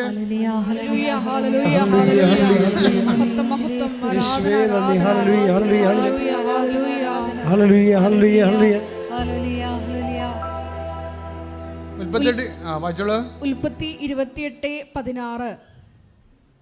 അവൻ പറഞ്ഞു, തീർച്ചയായും കർത്താവ് ഈ സ്ഥലത്തുണ്ട്, എന്നാൽ ഞാൻ അതറിഞ്ഞില്ല. അതാണ് പ്രശ്നം. രണ്ടും രണ്ട് കേസായി മാറുകയാണ്. കർത്താവ് ഉണ്ട്, പക്ഷേ it is not known to me, it is not experienced me. കർത്താവ് ഉണ്ട്, എൻ്റെ കുടുംബത്തിലുണ്ട്, പക്ഷെ ഞാനത് അറിയുന്നില്ല. അതാണ് പ്രശ്നം. എന്തുകൊണ്ടാണ് അറിയാത്തത്? കയ്യിരിപ്പ് കൊണ്ടാണേ. അയാൾ ആ അന്ധനായ അപ്പനെയും പറ്റിച്ചു, ചേട്ടൻ്റെ സ്വത്ത് അടിച്ചു മാറ്റി. അല്ല, ഇയാൾ അവിടെ നിന്ന് ഓടാൻ കാര്യം എന്താ? എല്ലാം നഷ്ടപ്പെട്ട് കഴിഞ്ഞപ്പോൾ അപ്പനോട് ഏശാവ് കെഞ്ചനുണ്ട്, അപ്പാ ഒരു വരം പോലും ഇല്ല അപ്പാ എന്ന് ചോദിക്കുന്നുണ്ട്. അപ്പം ഒന്നുമില്ല, എല്ലാം കൊണ്ടുപോയെന്ന്. അപ്പോൾ ഇവരിങ്ങനെ ചിരിക്കും, അങ്ങനെ അട്ടഹസിച്ച്. അത് സാറാ കേൾക്കും, അല്ല റബേക്ക കേൾക്കും. അപ്പാന്ന് ചോദിച്ചിട്ട് അവൻ കണ്ണീരടിച്ച് ചോദിക്കണം, അപ്പാ ഒരു വരം പോലും ഇല്ല എന്ന് ചോദിക്കും. അപ്പോൾ ഇസാക്ക് പറയും, ഒരു വരം പോലും ഇല്ല മോനെ, എല്ലാം അവൻ കൊണ്ടുപോയെന്ന് പറയും. അപ്പം കരച്ചിൽ മാറ്റിയിട്ട് ഇവൻ അട്ടഹസിക്കും, എന്നിട്ട് ഇവൻ ചിരിക്കും. ആര് ചിരിക്കും? യേശാവ് ചിരിക്കും. യേശാവിൻ്റെ ചിരി റബേക്ക കേൾക്കും. എന്താ അവൻ ചിരിക്കാൻ കാര്യം? അവനെ കൊല്ലാമെന്ന് ഓർത്തപ്പോൾ അവന് സന്തോഷമായിരുന്നു. മനസ്സിലായില്ലേ? അവനെ ഒരു വരം പോലും ഇല്ലാതെ എന്നെ പറ്റിച്ചവനെ ഇന്ന് വൈകുന്നേരത്തോളം ഞാൻ കൊല്ലും എന്ന് പറഞ്ഞിട്ടാണ് അവൻ ചിരിക്കുന്നത്. കാര്യങ്ങൾ ബൈബിളിൻ്റെ പോക്ക് കണ്ട. ഇത് കേട്ടപ്പോൾ തന്നെ റബേക്ക കൈയോടെ യാക്കോബിനോട് പറഞ്ഞു, മകനെ ജീവനം കൊണ്ട് പോയിക്കോ, ഇവിടെ നിൽക്കാൻ പറ്റത്തില്ല പറയാം, അവൻ കൊന്നുകളയെന്ന് പറയും. ഇന്ന് രാത്രി നിന്നെ തട്ടുമെന്നാണ് പറഞ്ഞിരിക്കുന്നത്. അങ്ങനെ ഓടിപ്പോണ പാർട്ടിയാണ്. അപ്പനെയും പറ്റിച്ച് ചേട്ടനെയും പറ്റിച്ച് വീട്ടിൽ നിന്ന് ഓടിപ്പോകുമ്പോൾ അതുകൊണ്ടാണ്. പക്ഷെ അങ്ങനെ ഓടിപ്പോകുന്നുണ്ടെങ്കിലും ദൈവം ഇവൻ്റെ കൂടെ പോകുന്നുണ്ട്. ദൈവത്തിരെ നീ ഓർക്കുക, നീ അശുദ്ധനായിരുന്നാലും അശുദ്ധിയായിരുന്നാലും നിൻ്റെ ദൈവം നിന്നെ കൈവിടാത്ത, നിൻ്റെ കൂടെ വരണ ഏത് സാഹചര്യത്തിലും നിന്നെ രക്ഷിക്കാനൊരു പഴുത് കണ്ടാൽ നിന്നെ കോരിയെടുക്കുന്ന ദൈവത്തിൻ്റെ മുമ്പിൽ കൈയിടിച്ചുകൊണ്ട് ശ്രുതികട ലലിയ ശുദ്ധ പരമ ദിവ്യകാരുണ്യത്തിന് എൻ്റെ മക്കളെ, ദൈവത്തോട് സ്നേഹം ഇതുപോലെ കൂടിയാൽ തന്നെ യു വിൽ ബി ബ്ലെസ്ഡ്. നമുക്ക് ബ്ലെസ്സിങ്സിൻ്റെ ഫോർമുല എന്താ? അല്ലെങ്കിൽ നമ്മൾ അനുഗ്രഹത്തിൻ്റെ ഫോർമുല എന്താ? എന്ത് ലഭിക്കുമ്പോഴാണ് നമുക്ക് അനുഗ്രഹം കിട്ടണത്? എന്ത് കൂടുമ്പോഴാണ് നമുക്ക് അനുഗ്രഹം കിട്ടണത്, അല്ലെ കൃപ കിട്ടണത്? It is love of God, much more than that. പിന്നെ എന്താ ഉള്ളത്? Faith of God. 1 തിമോത്തി 1:14. ശ്രുതികട ഹല്ലേലൂയ. 1 തിമോത്തി 1:14. കർത്താവിന്റെ കൃപ യേശുക്രിസ്തുവിലുള്ള വിശ്വാസത്തോടും സ്നേഹത്തോടുമൊപ്പം എന്നിലേക്ക് കവിഞ്ഞൊഴുകി. ഇതാണ് 1 തിമോത്തി 1:14. ഒന്നുകൂടി പറഞ്ഞേ. കർത്താവിന്റെ കൃപ അവിടുത്തോടുള്ള സ്നേഹത്തോടും വിശ്വാസത്തോടും ഒപ്പം എന്നിലേക്ക് കവിഞ്ഞൊഴുകി. അപ്പൊ ദൈവാന്റെ അനുഗ്രഹം വരുന്ന വഴി എന്താണ്? ദൈവസ്നേഹം തന്നെയാണ്, അല്ലേ? ദൈവസ്നേഹം തന്നെയാണ്. അതുകൊണ്ട് അത് ആ ഫോർമാറ്റ് മാറത്തില്ലേ? ഇപ്പോൾ 13:35. അതുപോലെ എന്നെ സ്നേഹിക്കുന്നവൻ എൻ്റെ കൽപ്പനകൾ പാലിക്കും. 14:23. എന്നെ സ്നേഹിക്കുന്നവൻ എന്റെ വചനം പാലിക്കും. അപ്പോൾ എന്റെ പിതാവ് അവനെ സ്നേഹിക്കുകയും ഞങ്ങൾ അവന്റെ അടുത്ത് വന്ന് അവനിൽ വാസമുറപ്പിക്കുകയും ചെയ്യും. This is presence of God. ഇതാണ് സാന്നിധ്യം. ഉടമ്പടിയുടെ പക്ക ഫോർമാറ്റ് എന്താണ്? അതായത് 14:23. എന്നെ സ്നേഹിക്കുന്നവൻ എന്റെ കൽപ്പന പാലിക്കും. അപ്പോൾ ഞങ്ങൾ അവനെ സ്നേഹിക്കുകയും ഞങ്ങൾ വന്ന് അവനിൽ വാസമുറപ്പിക്കുകയും ചെയ്യും. അപ്പൊ ദൈവത്തിന്റെ വചനം നിറവേറ്റുകയാണ് നമ്മൾ ഉടമ്പടി ചെയ്യണത്. അപ്പൊ ദൈവത്തിന്റെ വചനം നിറവേറ്റണമെങ്കിൽ നമുക്ക് എന്താ വേണ്ടത്? ദൈവത്തോടുള്ള സ്നേഹം വേണം. ആ ദൈവത്തോടുള്ള സ്നേഹത്താൽ ദൈവത്തിൻ്റെ വചനം നിറവേറ്റി കഴിയുമ്പോൾ സ്വാഭാവികമായിട്ട് നമുക്ക് എന്താ കിട്ടുന്നത്? നെക്സ്റ്റ് എന്താണ്? The presence of God. ദൈവത്തിൻ്റെ ഞങ്ങൾ വന്ന് അവനിൽ വാസമുറപ്പിക്കും. പക്ഷേ ഈ വാസമുറപ്പിക്കുമ്പോൾ എന്താ കുഴപ്പം? ഉൽപ്പത്തിയിൽ എന്താ പറയണത്? 28:16 കർത്താവിൻ്റെ സ്ഥലമാണിത്, കർത്താവ് ഇവിടെ ഉണ്ട്, പക്ഷേ it is not known to me. എനിക്കത് മനസ്സിലായില്ല. പാപത്തിൻ്റെ ഒരു അവസ്ഥ കണ്ടില്ലേ? പാപാവസ്ഥയിലാണെങ്കിൽ ദൈവസാന്നിധ്യം ഉണ്ടെങ്കിൽ നമുക്കത് മനസ്സിലാകണം നിർബന്ധമില്ല. അതുകൊണ്ടാണ് ഉടമ്പടിയിൽ കുമ്പസാരിക്കണമെന്നൊക്കെ പറഞ്ഞതിൻ്റെ കാര്യം, പാപം ഉപേക്ഷിക്കണമെന്ന് പറഞ്ഞതിൻ്റെ കാരണം അതാണ്. മനസ്സിലായില്ലേ? കർത്താവ് ഉണ്ടായാൽ മാത്രം പോരാ, പിന്നെ എന്ത് ചെയ്യണം? നമുക്കത് അനുഭവവേദ്യമാകണം. കാര്യം ഉടമ്പടിയാണ് പ്രസൻസിൻ്റെ.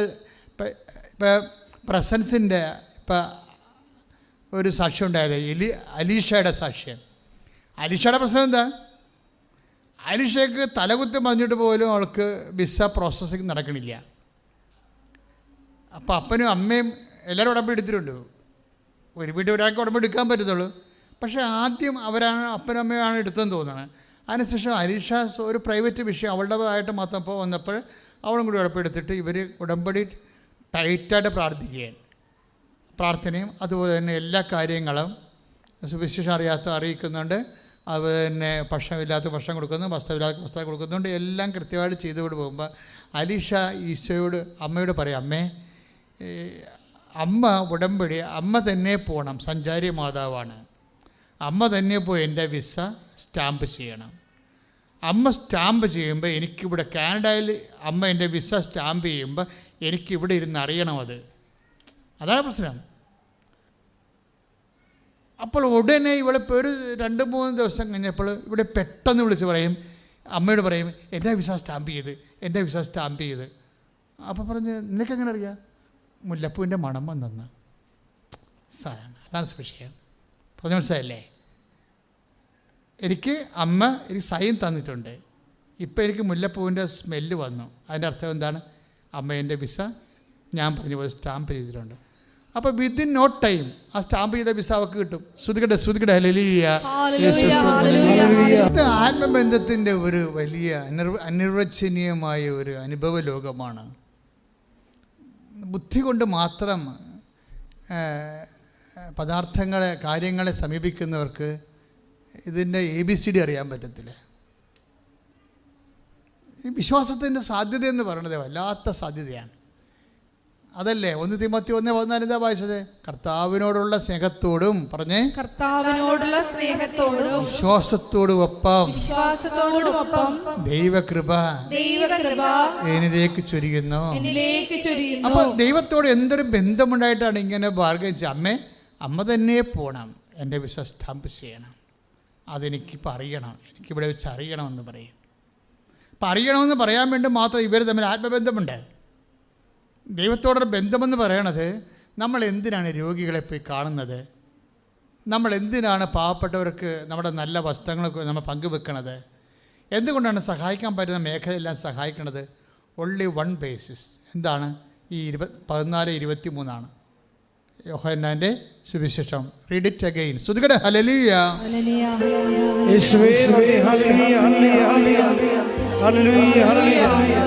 യോഹന്നാൻ 14:23 എന്നെ സ്നേഹിക്കുന്നവൻ എന്റെ വചനം പാലിക്കും.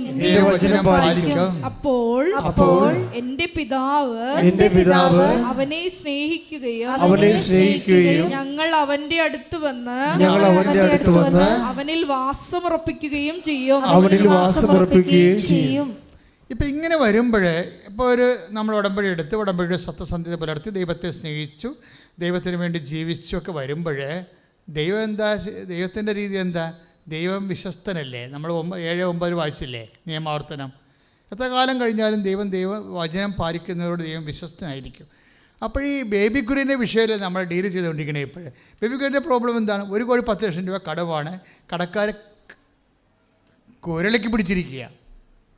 കുരളിയൻ തന്നെയല്ലേ നിങ്ങളൊക്കെ പറയണത്? ആലപ്പുഴ ഭാഷയാണ് ഞാൻ ഉപയോഗിക്കുന്നത്. നിങ്ങൾക്ക് വേറെ വല്ലതാണ് അവനോട് വിചാരിക്കുന്നത്. അതായത് കഴുത്തിന് പിടിച്ചിരിക്കുക, അനങ്ങാൻ പാടില്ല, ശ്വാസം എടുക്കാൻ പറ്റണില്ല. കടവാണേ, കളിയല്ലേ. കച്ചവടമാണെങ്കിൽ ഉപ്പ് കുത്തിയിരിക്കുകയാണ്, 0 വരുമാനമാണ്. ഒരു മനുഷ്യൻ്റെ അവസ്ഥ നോക്കിയേ. പക്ഷേ വേക്കുര്യൻ കൃത്യമാണ്. രണ്ടാമത് താൻ തന്നെ ഉടമ്പടി എടുത്തിരിക്കുകയാണ്. വൈഫിൻ്റെ ഉടമ്പടിയിൽ തനിക്ക് പങ്കെടുക്കാം, വേണ്ട വിധം പങ്കെടുക്കാൻ പറ്റാത്ത കാരണം പുള്ളിക്കാരൻ ഉടമ്പടി എടുത്തപ്പോഴെന്നാ പറ്റി? സാന്നിധ്യം വരാൻ പറ്റി. സാന്നിധ്യം മുല്ലപ്പൂ മാത്രമല്ലേ. Anything can be a medium of the presence for those who take covenant prayer. നിങ്ങൾക്ക് ദൈവം ഏതെങ്കിലും വിധത്തിലൊക്കെ, ഇപ്പം നമുക്കറിയാമല്ലോ മർക്കോസിൻ്റെ സുവിശേഷം 16:12 വായിച്ചുള്ളൂ. ശ്രുതിയുടെ 16:12 മർക്കോസ് സുവിശേഷം. ശ്രുതിയുടെ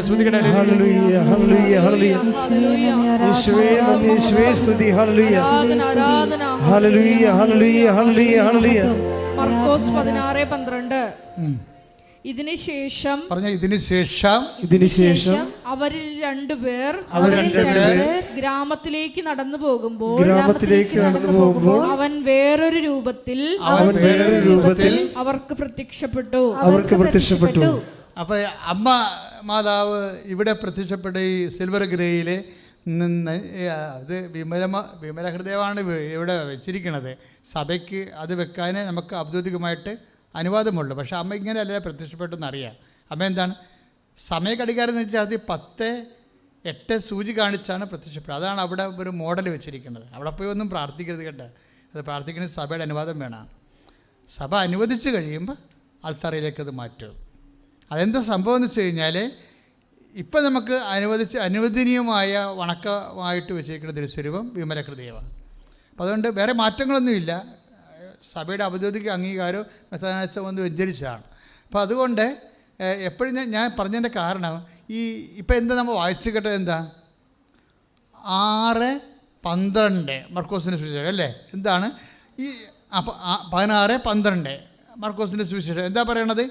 ഇതിന് ശേഷം അവർ ഗ്രാമത്തിലേക്ക് പോകുമ്പോൾ എന്ത് പറ്റി? ഈ ഗ്രാമത്തിലേക്ക് പോകുന്ന ആൾക്കാരുടെ അവസ്ഥ അറിയാമല്ലോ. അവർ ലൂക്കാൻ്റെ സുവിശേഷം പറയുന്നുണ്ട് കൃത്യമായിട്ട്, ഇവർ മ്ലാനവദനരായിട്ടാണ് പോണത്. കാര്യം ദുഃഖവെള്ളിയാഴ്ചയും കഴിഞ്ഞ് വലിയ ശനിയാഴ്ച വൈകുന്നേരമായിട്ട് കക്ഷികൾ പോണത്. അപ്പോൾ അവരുടെ മാനസികാവസ്ഥ അറിയാമല്ലോ. ക്ലയോഫസും പാർട്ടിയാണ് ഈ പോണത്. പക്ഷേ ബൈബിൾ എന്താ പറയണത്? പ്രത്യക്ഷപ്പെടേണ്ട വേറൊരു മോഡ് ഓഫ് അപ്പാരിഷനാണ് പറയണത്. 16:12. ഇതിന് ശേഷം അവർ രണ്ടുപേർ ഗ്രാമത്തിലേക്ക് പോവുകയായിരുന്നു. അപ്പോൾ എന്താ സംഭവിച്ചത്?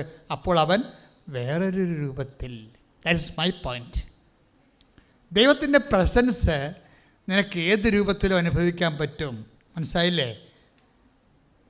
മുല്ലപ്പൂ പ്രസൻസിൻ്റെ ഒരു അടയാളമാണ്. പലർക്കും അത് ഇപ്പോൾ ഒരു ആയിരക്കണക്കിന് മനുഷ്യർക്ക് ഇപ്പോൾ അങ്ങനെയുള്ള അനുഭവങ്ങൾ ഉണ്ടായിട്ടുണ്ട്. പക്ഷേ ഈ ബേബി കുര്യൻ അനുഭവം അതല്ല.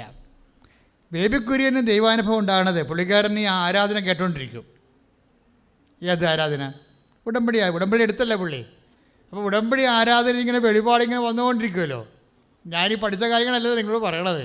ഇവിടെ വെച്ച് ഈശോ ഇത് ലൈൻ ചേഞ്ച് ചെയ്ത് കൊടുക്കുന്നുണ്ടല്ലോ. പലപ്പോഴും ഞാൻ എൻ്റെ ധ്യാന ചിന്തകൾക്കൊപ്പമല്ല ഞാൻ സഞ്ചരിക്കണത്. കർത്താവിൻ്റെ ഇടയ്ക്ക് കുറേ സമയത്ത് വഴി ഇങ്ങനെ തിരിച്ച് വിടുന്നുണ്ട്.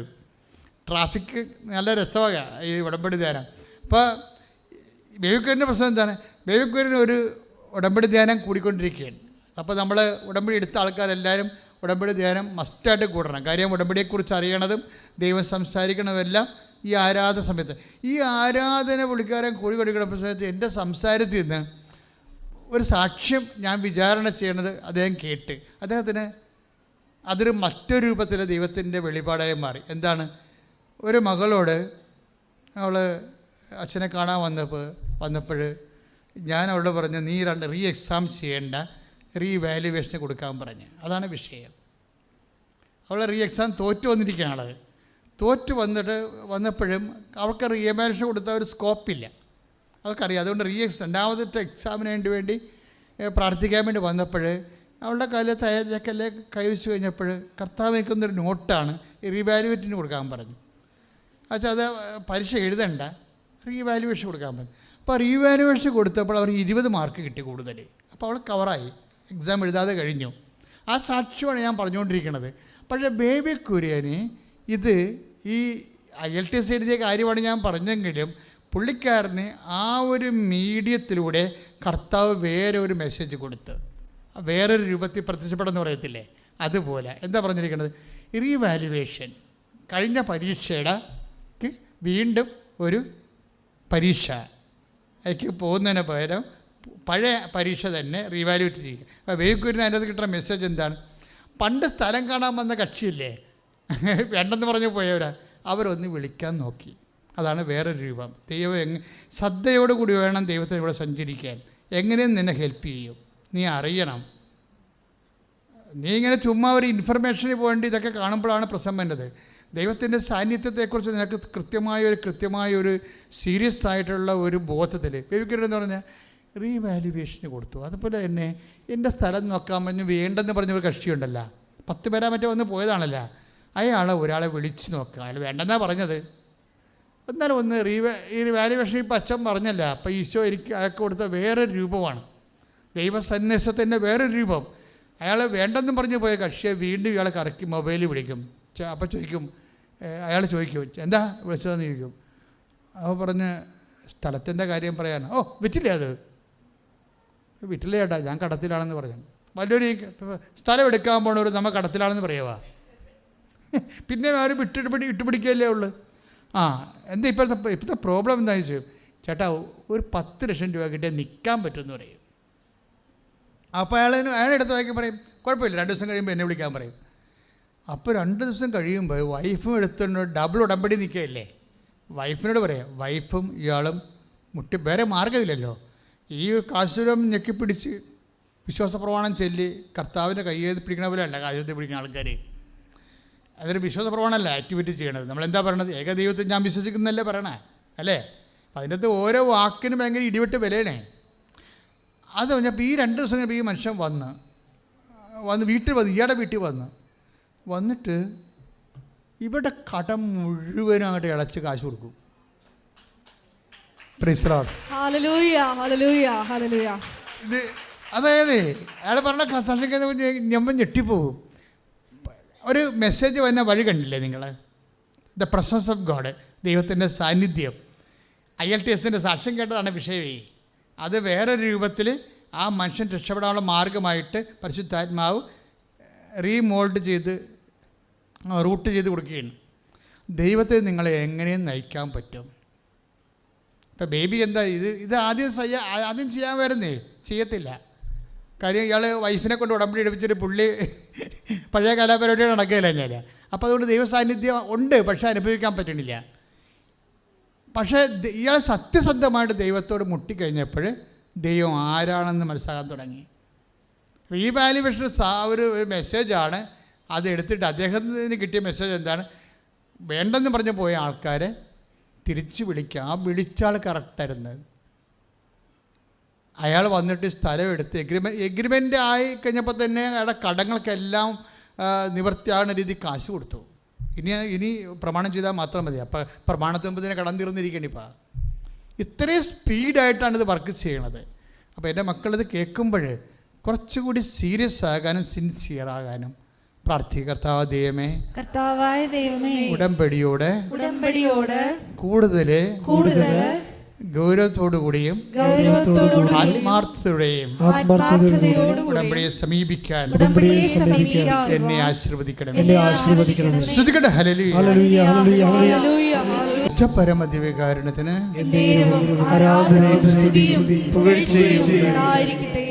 മക്കളെ, ഇപ്പോഴും നമ്മൾ യേശുനാമത്തിൽ പ്രാർത്ഥിക്കാൻ പോകുന്നു. പിതാവ് ദൈവത്തോട് നിങ്ങളുടെ മേൽ കൈനീട്ടാൻ വേണ്ടി യേശുനാമത്തിൽ പ്രാർത്ഥിക്കുന്ന സമയമാണ്.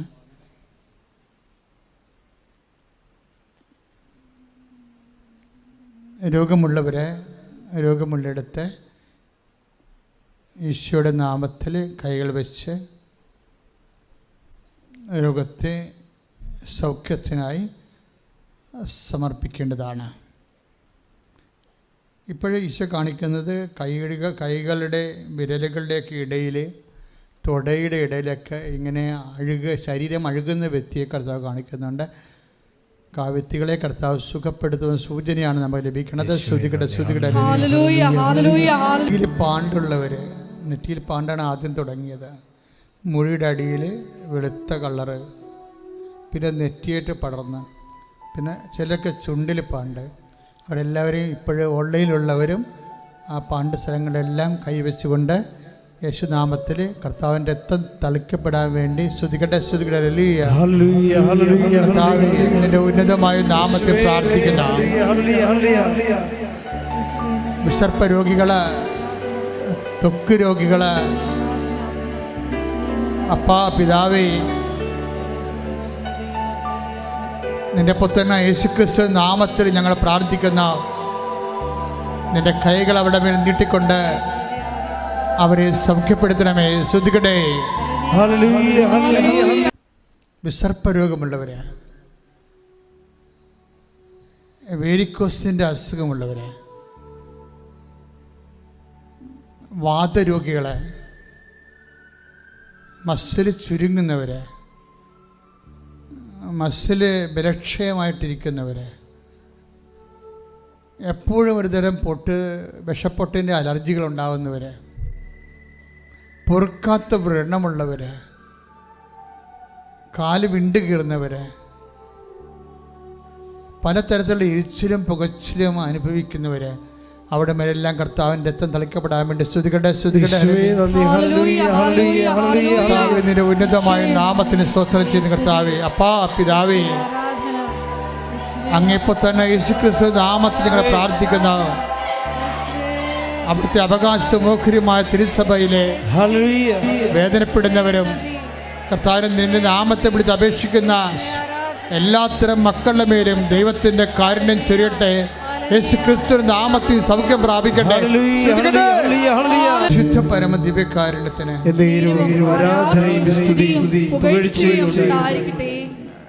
ചുരുക്കമുള്ളവരെ, ഞരമ്പിൻ്റെ ചുരുക്കമുള്ളവരെ, ഞരമ്പിന് ബൾജ്, ചില സ്ഥലങ്ങളിൽ ഇങ്ങനെ ബൾജ് ചെയ്ത് ബലൂൺ ഇങ്ങനെ ഇടക്കൊണ്ട് ഇങ്ങനെ വീഴ്ത്തിയിരിക്കണ പോലെ നമ്മൾ കാണത്തില്ലേ? ചില ബലൂൺ ഇങ്ങനെ പൊട്ടിച്ച് കഴിയുമ്പോൾ ഇടക്കൊണ്ട് വീർത്തിക്കണ പോലെ അങ്ങനെ ഒരു സന്ദേശമാണുള്ളത്. ഇപ്പം ഇടകൊണ്ട് വാൽവുകൾ വീർത്തിരിക്കുന്നവരുണ്ട്, സൂക്ഷിച്ചു പോയവരുണ്ട്. ഞരമ്പുകളുടെ കാര്യമാണ് ഈ പറയണത്. അങ്ങനെയുള്ള രോഗികൾക്ക് വേണ്ടി പ്രാർത്ഥിക്കാൻ പരിശുദ്ധാത്മാവിൻ്റെ പ്രചേരണയുണ്ട്. നിങ്ങളെ സ്തുതിക്കട്ടെ. കർത്താവേ, നിൻ്റെ ഉന്നതമായ നാമത്തിന് സ്തോത്രം ചെയ്യുന്നു. അപ്പാ പിതാവേ, അങ്ങേപ്പുത്രനായ യേശുക്രിസ്തു നാമത്തിൽ ഞങ്ങൾ പ്രാർത്ഥിക്കുന്ന ഞരമ്പ് സൂക്ഷിച്ചു പോയവരും ചുരുങ്ങിപ്പോയവരും ബൾജ് ചെയ്യുന്നവരും വീർത്തു വരുന്നവരും യേശു ക്രിസ്തുവിന്റെ നാമത്തിൽ സൗഖ്യം പ്രാപിക്കട്ടെ. ശ്രുതികട്ടെ. ഹല്ലേലൂയ ഹല്ലേലൂയ ഹല്ലേലൂയ യേശുവേ ഹല്ലേലൂയ ഹല്ലേലൂയ മഹത്വം മഹത്വം ആരാധന പരിശുദ്ധ പരമ ദിവ്യകാരുണ്യത്തിന് ആരാധനയും സ്തുതിയും പുകഴ്ചയും ഉണ്ടായിരിക്കട്ടെ. എൻ്റെ മക്കളെ, നമ്മുടെ പിൻകഴുത്തിന് താഴേക്കുള്ള നട്ടലിൻ്റെ ഭാഗങ്ങളില്ലേ, അവിടെ ചിലപ്പോഴ് വളഞ്ഞിരിക്കുന്നവരെയും അതുപോലെ തന്നെ അവിടെ ഇങ്ങനെ ബട്ടൺ പോലെ ഇങ്ങനെ പൊന്തിയിരുന്നിട്ട് അസ്ഥിക്ക് ശോഷണം വരുന്നവരും ഇങ്ങനെ തല കുനിഞ്ഞു പോകുന്നവരെയൊക്കെ കാണിക്കുന്നുണ്ട് ഈശോ.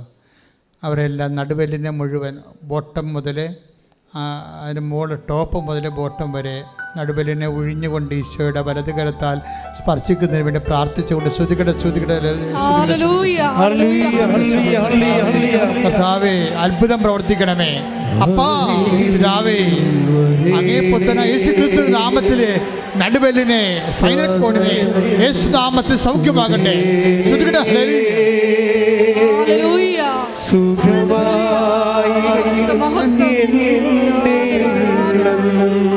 അരികിൽ വരണമേ, അരികിൽ വരേണേ, സദയം തൊടേണേ, സുഖമായിടും എൻ്റെ ഉള്ളം. പരിശുദ്ധ പരമ ദിവ്യകാരുണ്യത്തിന് ആരാധനയും സ്തുതിയും പുകഴ്ചയും ഉണ്ടായിരിക്കട്ടെ. പരിശുദ്ധ പരമ ദിവ്യകാരുണ്യത്തിന് ആരാധനയും സ്തുതിയും പുകഴ്ചയും ഉണ്ടായിരിക്കട്ടെ. ഹൃദയരോഗികൾ, വാൽവിന് ചുരുക്കമുള്ളവർ, വാല് ബ്ലോക്കായിരിക്കുന്നവർ, കരൾ രോഗികൾ, അതുപോലെ തന്നെ മഹോദര രോഗികൾ, കരൾ വീക്കമുള്ളവർ, കിഡ്നി ചുരുക്കമുള്ളവർ, കിഡ്നിയിൽ കല്ലുള്ളവർ, ഗർഭാശയത്തിൽ വീക്കമുള്ളവർ, സിസ്റ്റുള്ളവർ, അണ്ടാശയത്തിൽ അതുപോലെ തന്നെ സിസ്റ്റുള്ളവർ, PCOD രോഗികൾ, അവരെല്ലാം സമർപ്പിച്ചുകൊണ്ട് മുഴകൾ, അതുപോലെ തന്നെ സിസ്റ്റുകൾ, അതുപോലെ തന്നെ ബ്ലോക്കുകൾ, ശരീരത്തിലുള്ള കല്ലുകൾ യേശുനാമത്തിൽ മാറിപ്പോകട്ടെ. ശ്രുതികട്ടെ ശ്രുതികട്ടെ ശ്രുതികട്ടെ.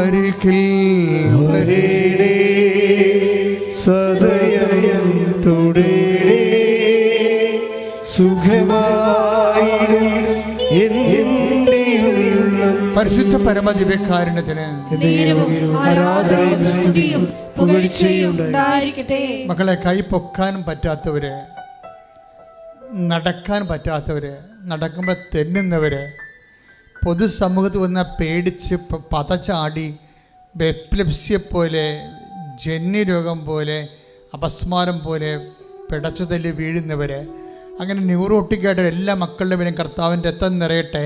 പിതാവിൻ്റെയും പുത്രൻ്റെയും പരിശുദ്ധാത്മാവിൻ്റെയും നാമത്തെ പ്രാർത്ഥിക്കുന്ന അവരെ ഞരമ്പ് രോഗികളിലെ, മസ്തിഷ്ക രോഗികളിലെ, മനോരോഗികളിലെ, അപസ്മാ രോഗികളെ, എപ്പിലെപ്സി രോഗികളിലെ, ഓട്ടിസം രോഗികളിലെ കർത്താവിൻ്റെ രക്തം നിറയട്ടെ. കർത്താവിൻ്റെ രക്തം നിറയട്ടെ. മാരക രോഗങ്ങളെ യേശു നാമത്തിൽ മാറിപ്പോകട്ടെ. ശ്രുതിക്കട്ടെ.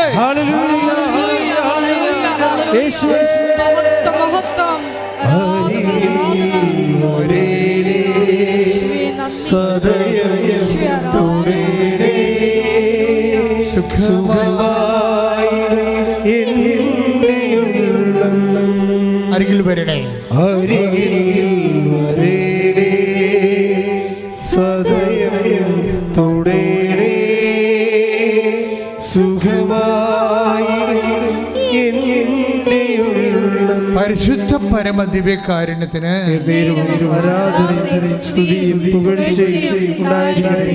സ്രാവരോഗികൾക്ക് വേണ്ടിയൊക്കെ പ്രാർത്ഥിക്കാം. അപ്പോൾ ചിലർ അറിയാതെ എപ്പോഴും കണ്ണിൽ നിന്ന് പഴുപ്പോ കണ്ണീരോ അതിന് കട്ടിയുള്ള ജലമൊക്കെ വരത്തില്ലേ. ചിലർക്ക് ചെവിയിൽ നിന്ന് പഴുപ്പും ചോരയൊക്കെ വന്നെ കാണാം. ചിലക്ക് ചെല്ലുമ്പോൾ ഇങ്ങനെ കൺട്രോളില്ലാതെ വായിൽ നിന്ന് തുപ്പൽ വന്നെ കാണാം. ചിലർക്ക് മൂത്രമറിയാതെ പോകുന്നവരുണ്ട്. ബ്ലീഡിങ് വന്നിട്ട് പീരീഡ്സ് കഴിഞ്ഞിട്ട് നിൽക്കാതിരിക്കുന്നവർ 10-12 ദിവസം നീണ്ടു പോകുന്നവരുണ്ട്. ചിലപ്പോൾ വെള്ളപ്പൊക്കിൻ്റെ അസുഖമുള്ളവരുണ്ടാകുന്നു. ചിലപ്പോൾ മലമറിയാതെ പോകുന്നവരുണ്ടാകും.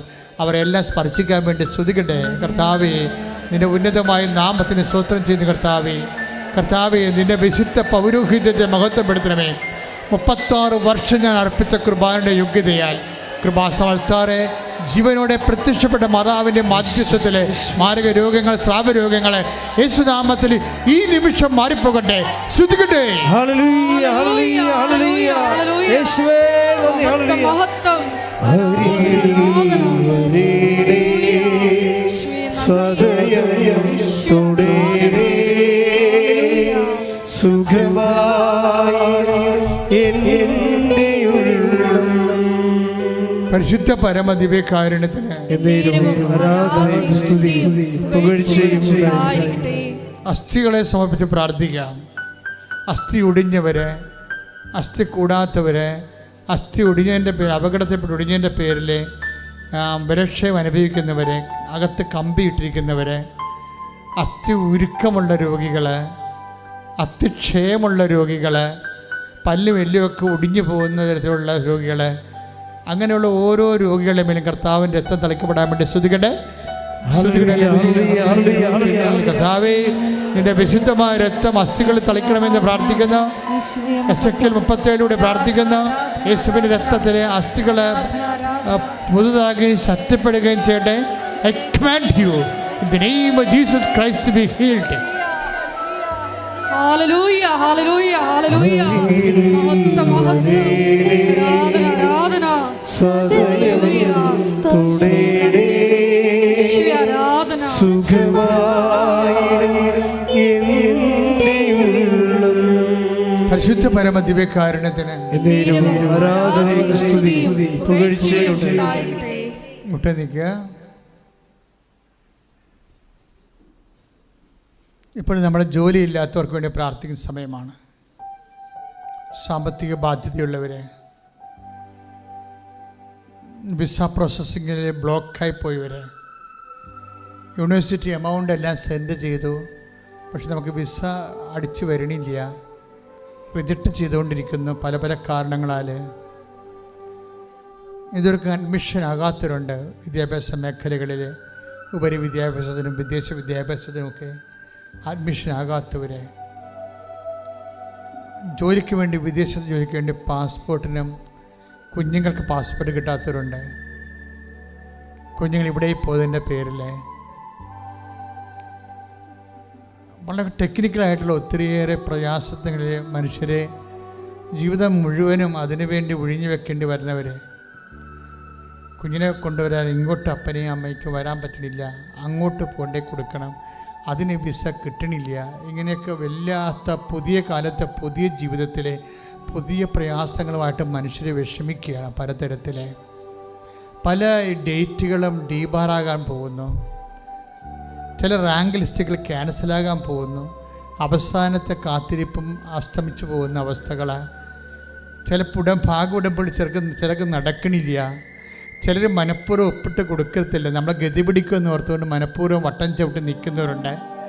അതുപോലെ തന്നെ ചിലർക്ക് ലോൺ കിട്ടുന്നില്ല, കിട്ടാൻ സാധ്യത ഉണ്ടായിട്ട് പോലും മനഃപൂർവ്വം അത് വെച്ച് താമസിപ്പിക്കുന്ന, ഇങ്ങനെ സാമ്പത്തികമായിട്ടൊരു ഫ്ലോ നടക്കണില്ല. കച്ചവടം പൊട്ടിപ്പോകുന്ന അവസ്ഥകൾ, കടകളിലെ കച്ചവടം ഇല്ലാത്ത അവസ്ഥകൾ, പുതുതായിട്ട് എന്ത് ചെയ്യണം, എങ്ങനെ ജീവിക്കും, എങ്ങനെ മക്കളെ പോറ്റാൻ പറ്റുമെന്ന് അറിയാൻ പാടില്ലാതെ ജപ്തി നടപടിയെ ഭീഷണിയെ നേരിടുന്നവർ, വാടക കെട്ടിടങ്ങൾ വിൽക്കാതെ കിടക്കുന്നവർ, അതുപോലെ തന്നെ കൊടുക്കാതെ വാടക എടുക്കാനില്ലാതെ വെറുതെ ബിൽഡിങ്ങുകൾ കിടന്നിട്ട് ബാങ്കിൽ അതിൻ്റെ ലോൺ കൂടി വരുന്നവർ, ഫ്ലാറ്റ് കിടന്നതിന് ശേഷം വീടുകൾ കിടന്നതിന് ശേഷം വിൽക്കാൻ പറ്റാത്തതിൻ്റെ പേരിൽ ലോൺ കൂടിയിട്ട് അത് മുടക്കുമ്പോഴേക്കാൾ കൂടുതൽ കടമായി മാറിയിട്ട് ചത്ത് കളയണം തോന്നുന്ന രീതിയിലുള്ള വളരെ മാനസിക സംഘർഷത്തിൽ കഴിയുന്ന വിഷമങ്ങൾ അനുഭവിക്കുന്നവരുടെ മേലെല്ലാം കർത്താവിൻ്റെ വിടുതൽ ലഭിക്കാൻ വേണ്ടി സ്തുതിക്കട്ടെ.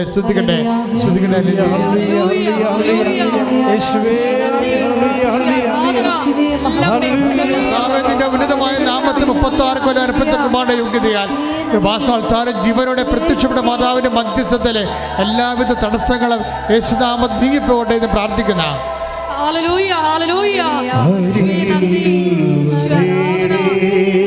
ദുരിതങ്ങള്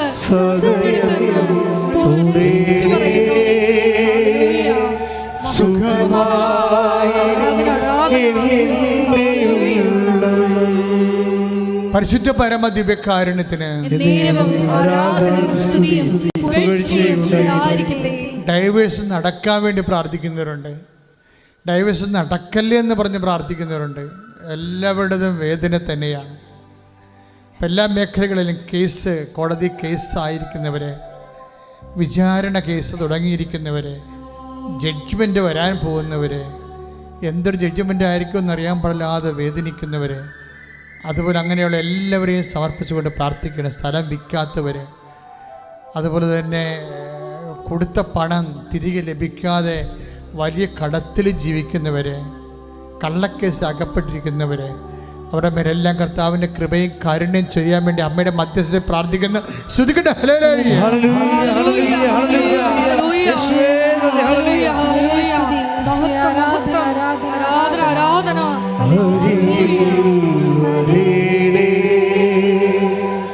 സദയം തുടരേ സുഖമായി എൻ്റെ ഉള്ളം.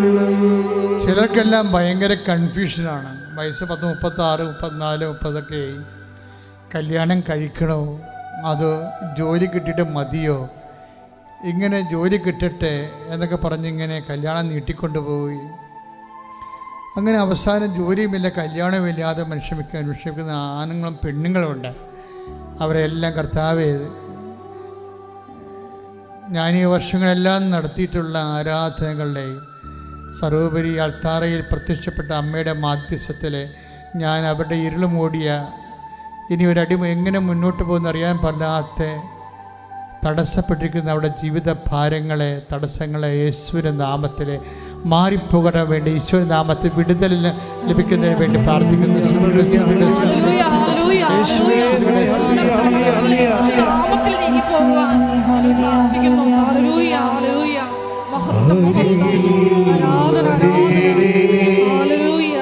സദയം തുടരേ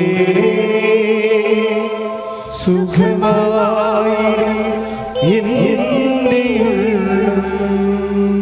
നടക്കാത്ത പല കാര്യങ്ങളും നടക്കാവുന്നതേ ഉള്ളൂ എന്നാണ് നമ്മൾ സാക്ഷ്യങ്ങൾ കേൾക്കുമ്പോൾ മനസ്സിലാകുന്നത്. കഴിഞ്ഞ ദിവസം ഒരു സാക്ഷ്യം യൂട്യൂബിൽ കിട്ടിയിട്ടുണ്ട്. നമ്മൾ ആ ചേച്ചി കല്യാണം കഴിച്ച് വന്നതിന് ശേഷം 40 കൊല്ലമായെന്ന് തോന്നുന്നു, ഇന്ന് വരെ മര്യാദക്ക് അവരുടെ വീട്ടിലോട്ട് പോകാൻ പറ്റണില്ല, വഴിയില്ല. അത് തന്നെ പ്രശ്നം. അപ്പോൾ അവർ അമ്മയോട് വന്ന് കണ്ണീരോടെ പറഞ്ഞു, അമ്മയെ വഴിയില്ല, 40 കൊല്ലമായി എൻ്റെ കുഞ്ഞുങ്ങളുടെ കല്യാണത്തിന് പോലും നടക്കാത്തൊരവസ്ഥ, വഴിയില്ലാത്ത വീട്ടിൽ പെണ്ണ് കൊടുക്കുകയും ചെറുക്കൻ കൊടുക്കുകയില്ല. അതുകൊണ്ട് ഞാൻ വളരെ വേദനിക്കുന്നെന്ന് പറഞ്ഞൊരു ഉടമ്പടി എടുത്തിട്ട് പോയിട്ട് അമ്മയുടെ മാധ്യസ്ഥർ വെഞ്ചരിച്ച ഈശോയുടെ നാമത്തിൽ വെഞ്ചരിച്ച ഉപ്പ് കൊണ്ടുപോയി ആ വഴിയിലിടും. വെറുതെ കണ്ടവൻ്റെ വഴിയാണ്. പക്ഷേ 10 ദിവസത്തിനുള്ളിലാണ് അത് പുറമ്പോക്കായിട്ട് ഗവൺമെൻറ് പ്രഖ്യാപിക്കുന്നത്. എന്നിട്ട് ഇവർക്ക് 12 അടി വഴിയുള്ള വഴി കൊടുക്കും. Price the Lord. ആ സാക്ഷിയൊക്കെ നിങ്ങളൊന്ന് കേൾക്കണം. അപ്പോൾ ഞാൻ ഓർക്കുന്നത് 40 വർഷമായിട്ട് അവർ കല്യാണം കഴിച്ച് വന്നിട്ട്, അപ്പോൾ അതൊക്കെ മുമ്പ് ആ വഴിയില്ലാത്തൊരു വീടാണത്. Somebody should there to advocate. ദൈവത്തിൻ്റെ മുമ്പിൽ പിടിപാടുള്ള ആരെങ്കിലും ഉണ്ടായാൽ നടക്കാവുന്ന കാര്യങ്ങളേ ഉള്ളല്ല. Praise the lord. സ്തുതിക്കട്ടെ. ഹല്ലേലൂയ. സ്തുതിക്കട്ടെ. സ്തുതിക്കട്ടെ. ഹല്ലേലൂയ. ഞങ്ങളുടെ ജീവിത പ്രഖ്യാപിച്ചുകൊണ്ട് മുന്നോട്ട് പോകുവാൻ കൃപ നൽകണമേ. ഹല്ലേലൂയ.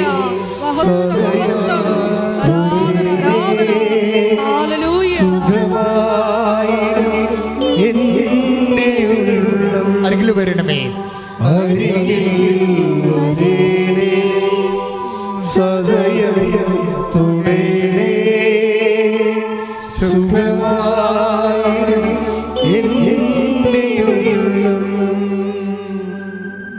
മക്കളില്ലാത്തവരെ, ഞാൻ ഈ മക്കളില്ലാത്തവരുടെ ശരിക്കും വേദന അനുഭവിക്കുന്ന ഒരാളാണ്.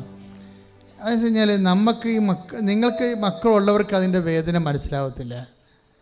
ഏറ്റവും കൂടെ പ്രയാസപ്പെടുന്നത് ഈ മക്കളില്ലാത്ത ചേച്ചിമാരാണ്. ശരിക്കും അവരുടെയൊക്കെ വേദന പറയാൻ പോലും പറ്റത്തില്ല. നിങ്ങളോർക്കോ എന്നാ മക്കളില്ല ഇല്ലാത്തതിലേ ഉള്ളതെന്ന് പറഞ്ഞ് നിങ്ങൾ പറയും. പക്ഷേ അങ്ങനെയല്ല പ്രശ്നം. അവർ ചാകാൻ വരെ തയ്യാറാണ് ഒരു കുഞ്ഞിനെ കിട്ടാൻ വേണ്ടി. അത്രയുടെ ഒരു ഇമോഷണൽ സെറ്റപ്പ് അതാണ്. അപ്പം ഞാൻ അവരെയൊക്കെ ശരിക്കും കുറേ നേരം പ്രാർത്ഥിക്കും അവരെ. കാര്യം കർത്താവ് കണ്ണ് തോന്നുകയുള്ളൂ, അങ്ങനെ ഒരു വചനമില്ലേ 43, കർത്താവേ അങ്ങേക്ക് ഞങ്ങളുടെ മേൽ കരുണ തോന്നുന്നത് വരെ എന്നും പറഞ്ഞ് സങ്കീർത്തനം പറയും. ആ കരുണ തോന്നുവോളും ഞങ്ങളുടെ കണ്ണുകൾ നിൻ്റെ മുമ്പിലേക്ക് ഇങ്ങനെ ഊന്നിക്കൊണ്ടിരിക്കുമെന്ന്. എൻ്റെ മക്കളെ സങ്കീർത്തനത്തിൽ ആ ദൈവാനുഭവം ഭയങ്കരമാണ്. അത് നിങ്ങളൊന്ന് അനുവർത്തിക്കണം, നല്ലതാണ്. എനിക്ക് തോന്നുന്നു 143:2 സങ്കീർത്തനം. 123 സങ്കീർത്തനം 2-ാം തിരുവചനം വായിച്ചുള്ളൂ. ദാസന്മാരുടെ കണ്ണുകൾ എന്ന് പറഞ്ഞു. ദാസന്മാരുടെ കണ്ണുകൾ യജമാനന്റെ കയ്യിലേക്കെന്ന പോലെ ദാസിയുടെ കണ്ണുകൾ സ്വാമിനിയുടെ കയ്യിലേക്കെന്ന പോലെ ഞങ്ങളുടെ ദൈവമായ കർത്താവിന്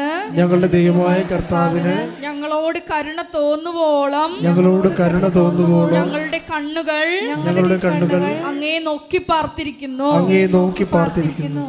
ഇതാണ് എൻ്റെ ഒരു മെക്കാനിസം എന്ന് പറയുന്നത്. ഇതാണ് രീതി. കർത്താവിന് കരുണ തോന്നുവോളും കർത്താവിനെ തന്നെ നോക്കിക്കൊണ്ടിരിക്കും, വാക്കിലും പ്രവൃത്തിയിലും വിചാരങ്ങളിലും. അതുകൊണ്ട് ഞാൻ മക്കളോട് പറഞ്ഞു, മക്കളെ ഇതൊന്നും പ്രശ്നമില്ല. അമ്മ ഈശോ ഒരു വാഗ്ദാനം നമുക്ക് തന്നിട്ടുണ്ട്, ഈ കല്ലിൽ നിന്ന് എബ്രാഹത്തിൻ്റെ സന്തതികളെ ജനിപ്പിക്കുമെന്ന്. ഞാനിങ്ങനെ ഇവിടം വരെ വന്നത് എങ്ങനെയാണെന്നറിയാമോ? ഈ വചനം ഞാൻ അതുപോലെ വിശ്വസിക്കും.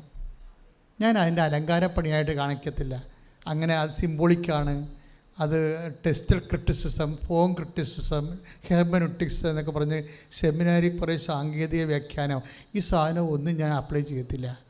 ഞാൻ പറയും എൻ്റെ കർത്താവ് പറഞ്ഞതാണ്, അത് ഞാൻ അതുപോലെ വിശ്വസിക്കും. Praise the lord. സ്തുതികളെ. അതായത് നിങ്ങളെ പല വചനങ്ങളും ജീവിതബന്ധിയായ വചനങ്ങൾ, ജീവിതത്തോട് ഘടിപ്പിക്കപ്പെട്ട വചനങ്ങളുണ്ട്. അതിൻ്റെ മക്കൾ അതുപോലെ അങ്ങ് വിശ്വസിക്കാനുള്ള കൃപയ്ക്ക് വേണ്ടി പ്രാർത്ഥിക്കണം. അപ്പോൾ എന്താ പ്രശ്നം? കർത്താവ് പറഞ്ഞാൽ ഈ കല്ലിൽ നിന്ന് എബ്രായ സന്തതികളെ ജനിപ്പിക്കുമെന്ന് അല്ലേ?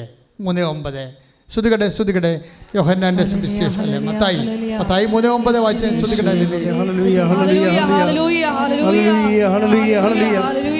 മത്തായി 3:9. ഞങ്ങൾക്ക് പിതാവായി അബ്രഹാമുണ്ടെന്ന് പറഞ്ഞ് അഭിമാനിക്കേണ്ട.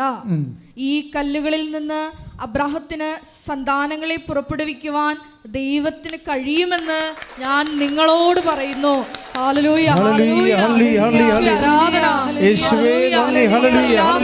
ദമ്പതികളെ പ്രത്യേകമായിട്ട് സമർപ്പിച്ച് പ്രാർത്ഥിക്കുന്നു. ഈശോയെ അവർക്ക് കുഞ്ഞുങ്ങളെ നൽകി അനുഗ്രഹിക്കണമേ എന്ന് പ്രാർത്ഥിക്കുന്നു. ഹല്ലേലൂയ. പരിശുദ്ധ പരമദിവ്യകാരുണ്യത്തിന് ആരാധനയും സ്തുതിയും പുകഴ്ചയും ഉണ്ടായിരിക്കട്ടെ. ചില വചനങ്ങൾ അഭിഷേകമായി എരന്ന് വാങ്ങിക്കണം ദൈവത്തിലേക്ക് എന്ന്. ചില നടക്കാത്ത കാര്യങ്ങളില്ലേ, അതിൻ്റെ ഒരു വചനമാണിത്. ഇപ്പം നിന്നോട് പറയുന്നത് നിനക്ക് സിൽ പോയിൻറ്റ്സ് ഇല്ല, നിൻ്റെ മൂത്ത മകളുടെ ലോൺ ഇതുവരെ അടച്ചിട്ടില്ല, തിരിച്ചടച്ചിട്ടില്ല, അതുകൊണ്ട് ഇളയ മകൾക്ക് ലോൺ തരികയില്ല, സിൽ പോയിൻറ്റ്സ് ഇല്ലെന്ന് പറഞ്ഞ് ബാങ്കുകാരെ നിന്നെ തള്ളിവിടും. അപ്പോൾ നീ പറയണം, ഈ കല്ലിൽ നിന്ന് എബ്രായ സന്തതികളെ ജനിപ്പിക്കാൻ എൻ്റെ ദൈവത്തിന് കഴിയുമെന്ന്. ശ്രുതികട്ടെ.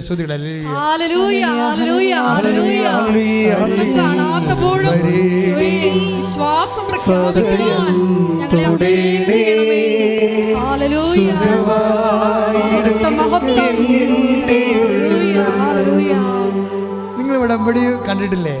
24 കൊല്ലമായിട്ട്. കഴിഞ്ഞ ദിവസം ഒരു സാക്ഷ്യം ഉണ്ടായി. PCOD ആണ് മുഴുവൻ. ഇങ്ങനെ കുരുമുളക് പോലെ ഗർഭാശയം മുഴുവൻ, അണ്ടാശയം മുഴുവൻ കുരുക്കളാണ്. PCOD ആണ്. അത് കളയാനും പറ്റത്തില്ല, മരുന്ന് കഴിച്ചിട്ട് പോകണമില്ല. പിന്നെ എന്താ, പിന്നെ 16 കൊല്ലമായിട്ട് മക്കളില്ലാതെ ഇങ്ങനെ ജീവിക്കുക. പക്ഷെ ഉടമ്പടി എടുത്തപ്പോൾ ഇരട്ട പ്രസവിച്ച്. നിങ്ങളെ ഈ ആൾക്കാർ പറഞ്ഞത് കേട്ടെന്ന് നോക്കിയേ, ഞെട്ടിപ്പോകും നമ്മൾ. കാര്യം എന്താണ്?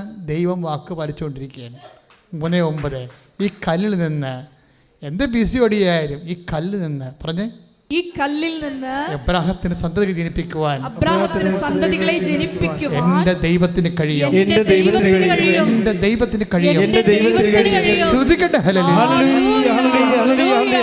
കണ്ണുകളടച്ച് കൈകൾ കൂപ്പി കർത്താവ് പറഞ്ഞ ഒരു വാഗ്ദാനമാണ്. അവർ കണ്ണുനീരോടെയാണ് വരുന്നത്, ഞാൻ അവരെ ആശ്വസിപ്പിച്ച് നയിക്കാം. കർത്താവിൻ്റെ ആശ്വാസത്തിൻ്റെ തീരത്ത് അമ്മ മാതാവ് ജീവനോടെ പ്രത്യക്ഷപ്പെട്ട് ഒരു വലിയ ഈശ്വര സന്നിധാനത്തിലാണ് നീ നിൽക്കുന്നത്. കർത്താവെ, അഡ്രസ്സ് ചെയ്യപ്പെടാത്ത, രജിസ്റ്റർ ചെയ്യപ്പെടാത്ത അനേകം കാര്യങ്ങളുണ്ട്. ദൈവമേ, ആൾക്കാരെ നോക്കി കണ്ണുനീരോടെ എൻ്റെ കാര്യം പറഞ്ഞില്ലല്ലോ കർത്താവെ അച്ഛൻ എന്ന് പറഞ്ഞ് വേദനിക്കുന്നവരുണ്ട്. ഇപ്പോൾ പറയുമെന്ന് വിചാരിച്ച് പ്രതീക്ഷിക്കുന്നവരുണ്ട്. അവിടെ കാര്യം എല്ലാ കണ്ണുനീരും നീ ഏറ്റെടുക്കണമെന്ന് പ്രാർത്ഥിക്കുന്ന, വിവാഹം ഒത്തുവരാത്തവർ, പലതരത്തിലുള്ള വസ്തുവകകൾ വിറ്റുമാറാത്തവർ, കുടുംബത്തിൽ സമാധാനം ഇല്ലാത്തവർ, മക്കൾ അന്യമായ വിശ്വാസരാഹിത്യത്തിലുള്ള ബന്ധങ്ങളിലും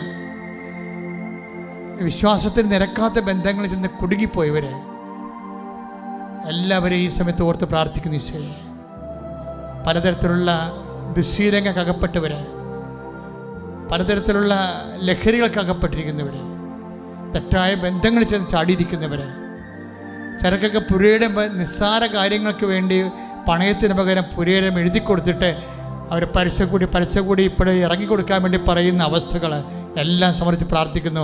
ദൈവത്തിൻ്റെ കരുണ നിന്നേക്ക് ആവശ്യിക്കട്ടെ, ദൈവത്തിൻ്റെ കരുണ നിന്നേക്ക് ആവശ്യിക്കട്ടെ. ദൈവത്തിൻ്റെ നിൻ്റെ എല്ലാ പാശങ്ങളും എല്ലാ കെട്ടുകളും യേശുവിന്റെ നാമത്തിൽ അഴിഞ്ഞു മാറട്ടെ.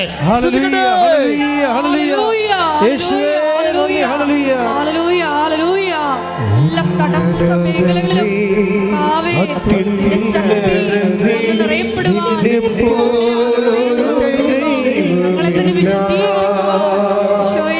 അഭിഷേകം ചെയ്യണമേ.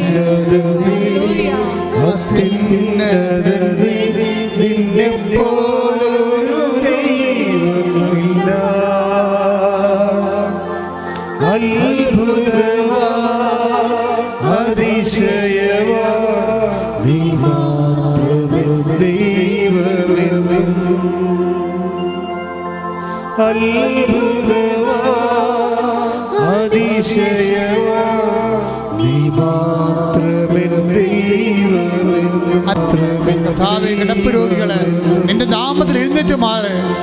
കർത്താവേ, സൗഖ്യമാകട്ടെ. കർത്താവ്, കിടപ്പ് രോഗികളെ അടിപ്പിട പോലെ വൈദ്യാക്ഷരം പോലെ നിന്റെ നാമത്തിൽ എഴുന്നേക്കട്ടെ. ശ്രുതിയുടെ ഹല്ലേലൂയ. കർത്താവേ, കിടപ്പ് രോഗികളെ അത്ഭുതകരമായി നിന്റെ നാമത്തിൽ എഴുന്നേറ്റ് നടക്കട്ടെ. ശ്രുതിയുടെ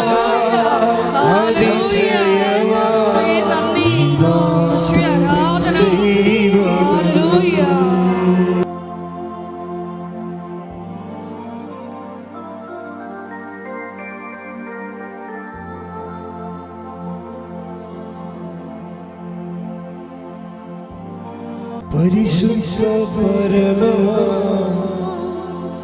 ദിവ്യകാരുണ്യമേ, എന്നുമെന്നും